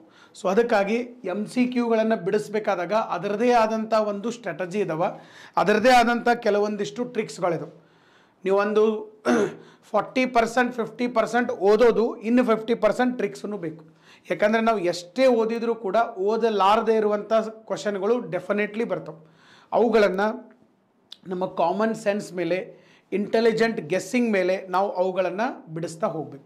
ಅದು ಹೆಂಗೆ ಬಿಡಿಸ್ಬೇಕು ಅನ್ನುವಂಥ ಕೆಲವೊಂದು ಸ್ಟ್ರಾಟಜಿಗಳನ್ನು ನಾನು ನಾಳೆಯ ಒಂದು ತರಗತಿ ಒಳಗಡೆ ತೊಗೊಂಡಿರ್ತೀನಿ. ನಾಳೆ ಎಷ್ಟು? ಸಂಜೆ 6ರಿಂದ 7 ಗಂಟೆ, ಸಂಜೆ 6ರಿಂದ 7 ಗಂಟೆಯ ತರಗತಿ ಒಳಗಡೆ ಮಲ್ಟಿಪಲ್ ಚಾಯ್ಸ್ ಕ್ವಶನ್ಸ್ಗಳನ್ನು ಬಿಡಿಸುವಂಥ ಒಂದು ಸ್ಟ್ರಾಟಜಿ. ಆ ಸ್ಟ್ರಾಟಜಿಯನ್ನು ನಿಮ್ಮ ಜೊತೆಗೆ ನಾನು ಡಿಸ್ಕಸ್ ಮಾಡ್ತೀನಿ. ಸೊ ಆ ಒಂದು ಸ್ಟ್ರಾಟಜಿಯನ್ನು, ಕ್ಲಾಸನ್ನು ಯಾರೂ ಮಿಸ್ ಮಾಡ್ಕೊಳ್ಳೋಕೆ ಹೋಗ್ಬೇಡಿ. ಮತ್ತು ಈಗೇನೇ ನಾವು ನೋಡಿದ್ದೀವಲ್ಲ, ಇವೆಲ್ಲ ಕಂಡದ್ದು ಇದರದೊಂದು ಪಿ ಡಿ ಎಫ್ಗಳನ್ನು ಆಫೀಸರ್ಸ್ ಅಡ್ಡ ಟೆಲಿಗ್ರಾಮ್ ಚಾನಲಲ್ಲಿ ನಾನು ಅಪ್ಲೋಡ್ ಮಾಡಿರ್ತೀನಿ. ತಾವು ಅಲ್ಲಿಂದ ತೆಗೆದುಕೊಳ್ಳೋಕೆ ಸಾಧ್ಯ ಆಗಿರ್ಬೇಕು. ಮತ್ತು ಪ್ರತಿ ತಿಂಗಳ ಒಂದು ಪ್ರಚಲಿತ ವಿದ್ಯಮಾನಗಳ ಉಚಿತ ಕೈಪಿಡಿ ಕೂಡ ಇರ್ತದೆ. 1 ಇಯರ್ ಕರೆಂಟ್ ಅಫೇರ್ಸ್ ಕೂಡ ಅದರೊಳಗಡೆ PDF ನಿಮಗೆ ಸಿಗ್ತದೆ. ಇವೆಲ್ಲ ಸಿಗುವಂಥದ್ದು. ಸೊ ಆಫೀಸರ್ಸ್ ಅಡ್ಡ _1 ಅಂತಿದೆ. ಸೊ ಅಲ್ಲಿಂದ ನೀವು ತಗೋಬೋದು. ಈಗೇನೇ ನಾವು 7 ಖಂಡಗಳನ್ನು ಡಿಸ್ಕಸ್ ಮಾಡಿದ್ದೀವಿ, 7 ಖಂಡದಲ್ಲಿ ಡಿಸ್ಕಸ್ ಮಾಡಿದಂಥ ಎಲ್ಲ ಪಾಯಿಂಟ್ಸ್ಗಳು ನಿಮಗೆ ಟೆಲಿಗ್ರಾಮ್ ಚಾನಲಲ್ಲಿ ಸಿಗುವಂಥದ್ದು. ಮತ್ತು ರೆಗ್ಯುಲರ್ ಆಗಿ ವಿಡಿಯೋಗಳು ಕೂಡ ನಿಮಗೆ ಬರ್ತಾ ಇರ್ತವೆ. ಸೊ ರೆಗ್ಯುಲರ್ ಆಗಿ ವಿಡಿಯೋಗಳು ಬರೋದು ನಮ್ಮ ಆಫೀಸರ್ಸ್ ಅಡ್ಡದೊಳಗಡೆ. ಈಗಾಗಲೇ 499 ವಿಡಿಯೋ ಆಗಿದ್ದು. ಸೊ ನಾಳೆ 500ನೇ ವಿಡಿಯೋ ಬರ್ತಾ ಇದೆ. ಸೊ 500ನೇ ವಿಡಿಯೋ ತಾವು ಕೂಡ ಜಾಯ್ನ್ ಆಗೋಕ್ಕೆ ಸಾಧ್ಯ ಆಗಿರಬೇಕು. ಸೊ ವಿಶೇಷವಾದಂಥ ಒಂದು ವಿಡಿಯೋವನ್ನು ನಾಳೆಯ ಒಂದು ತರಗತಿ ಒಳಗಡೆ ಮಾಡ್ತಾ ಇದ್ದೀವಿ. ಅಲ್ಲೂ ಕೂಡ ಜಾಯ್ನ್ ಆಗಿ ಅದರ ಒಂದು ಸದುಪಯೋಗ ತೆಗೆದುಕೊಳ್ಳೋಕೆ ಸಾಧ್ಯ ಆಗಿರಬೇಕು. ಸೊ ನಾಳೆ ನಾವು ಸಂಜೆ 6ರಿಂದ 7, tomorrow is my last class. So ನಾಳೆ ಮಲ್ಟಿಪಲ್ ಚಾಯ್ಸ್ ಕ್ವಶನ್ಸ್ಗಳ ಒಂದು ಸ್ಟ್ರಾಟಜಿಯನ್ನು ನಾವು ಮಾಡ್ತಾ ಹೋಗ್ತೀವಿ. ಮಲ್ಟಿಪಲ್ ಚಾಯ್ಸ್ ಕ್ವಶನ್ ಹೆಂಗೆ ಬಿಡಿಸ್ಬೇಕು, ಮತ್ತು ನಮ್ಮ ಪೇಪರ್ ಏನಿರ್ತೈತಲ್ಲ MCQ, ಅದನ್ನು ಎಷ್ಟು ಹಂತದಲ್ಲಿ ಬಿಡಿಸ್ಬೇಕು. ಭಾಳಷ್ಟು ಸಿಲ್ಲಿ ಮಿಸ್ಟೇಕ್ಸ್ಗಳು ನಮ್ಮಲ್ಲಿ ಹುಡುಗರು ಭಾಳ ಸಿಲ್ಲಿ ಮಿಸ್ಟೇಕ್ಸ್ಗಳನ್ನು ಮಾಡ್ತಾ ಮಾರ್ಕ್ಸ್ಗಳನ್ನು ಕಳ್ಕೊತ ಹೋಗ್ತಾರೆ. ನಮಗೆ ಕ್ವಶನ್ ಬರಲಿಲ್ಲ, ಮಾರ್ಕ್ಸ್ ಹೊತ್ತು ಅದು ಬೇರೆ, ಬಂದಿದ್ದು ಸಹಿತ ನಮ್ಮಲ್ಲಿ ಬಿಟ್ಟು ಬಂದಿರ್ತಾರೆ. ಒಂದೇ ಕ್ವಶನ್ಗೆ ಆನ್ಸರ್ A ಗೊತ್ತಿರ್ತೈತೆ ನಮಗೆ, ಅಲ್ಲಿ ಹಾಕಬೇಕಾದಾಗ B ಹಾಕಿ ಬಂದಿರ್ತಾರೆ. ಇಂಥ ಸಿಲ್ಲಿ ಮಿಸ್ಟೇಕ್ಸ್ಗಳು ಇವನ್ನೆಲ್ಲ ನಾವು ತಪ್ಪುಗಳನ್ನು ತಿದ್ಕೋಬೇಕಂದ್ರೆ ಕೆಲವೊಂದು ಟ್ರಿಕ್ಸ್ಗಳದು. ಸೊ ಅದಕ್ಕೆ ಏನೇನು ಮಾಡಬೇಕು ಅನ್ನೋದನ್ನು ನಾಳೆಯ ಒಂದು ತರಗತಿ ಒಳಗಡೆ ನಾವು ಡಿಸ್ಕಸ್ ಮಾಡೋಣ. ನಾಳೆಯ ತರಗತಿ ಲಾಸ್ಟ್ ತರಗತಿ ಇರ್ತದೆ, ಯಾವುದೇ ಕಾರಣಕ್ಕೂ ಮಿಸ್ ಮಾಡೋಕ್ಕೆ ಸಾಧ್ಯ ಆಗಿರಬಾರ್ದು. ಸೊ ತಾವು ಈ ಒಂದು ಅಮೂಲ್ಯವಾದಂಥ ಸಮಯವನ್ನು ಕೊಟ್ಟು ಈ ಒಂದು ವಿಡಿಯೋ ನೋಡಿದ್ದಕ್ಕಾಗಿ ಎಲ್ಲರಿಗೂ ಧನ್ಯವಾದಗಳು. So thank you very much. Wish you all the very best. Thank you.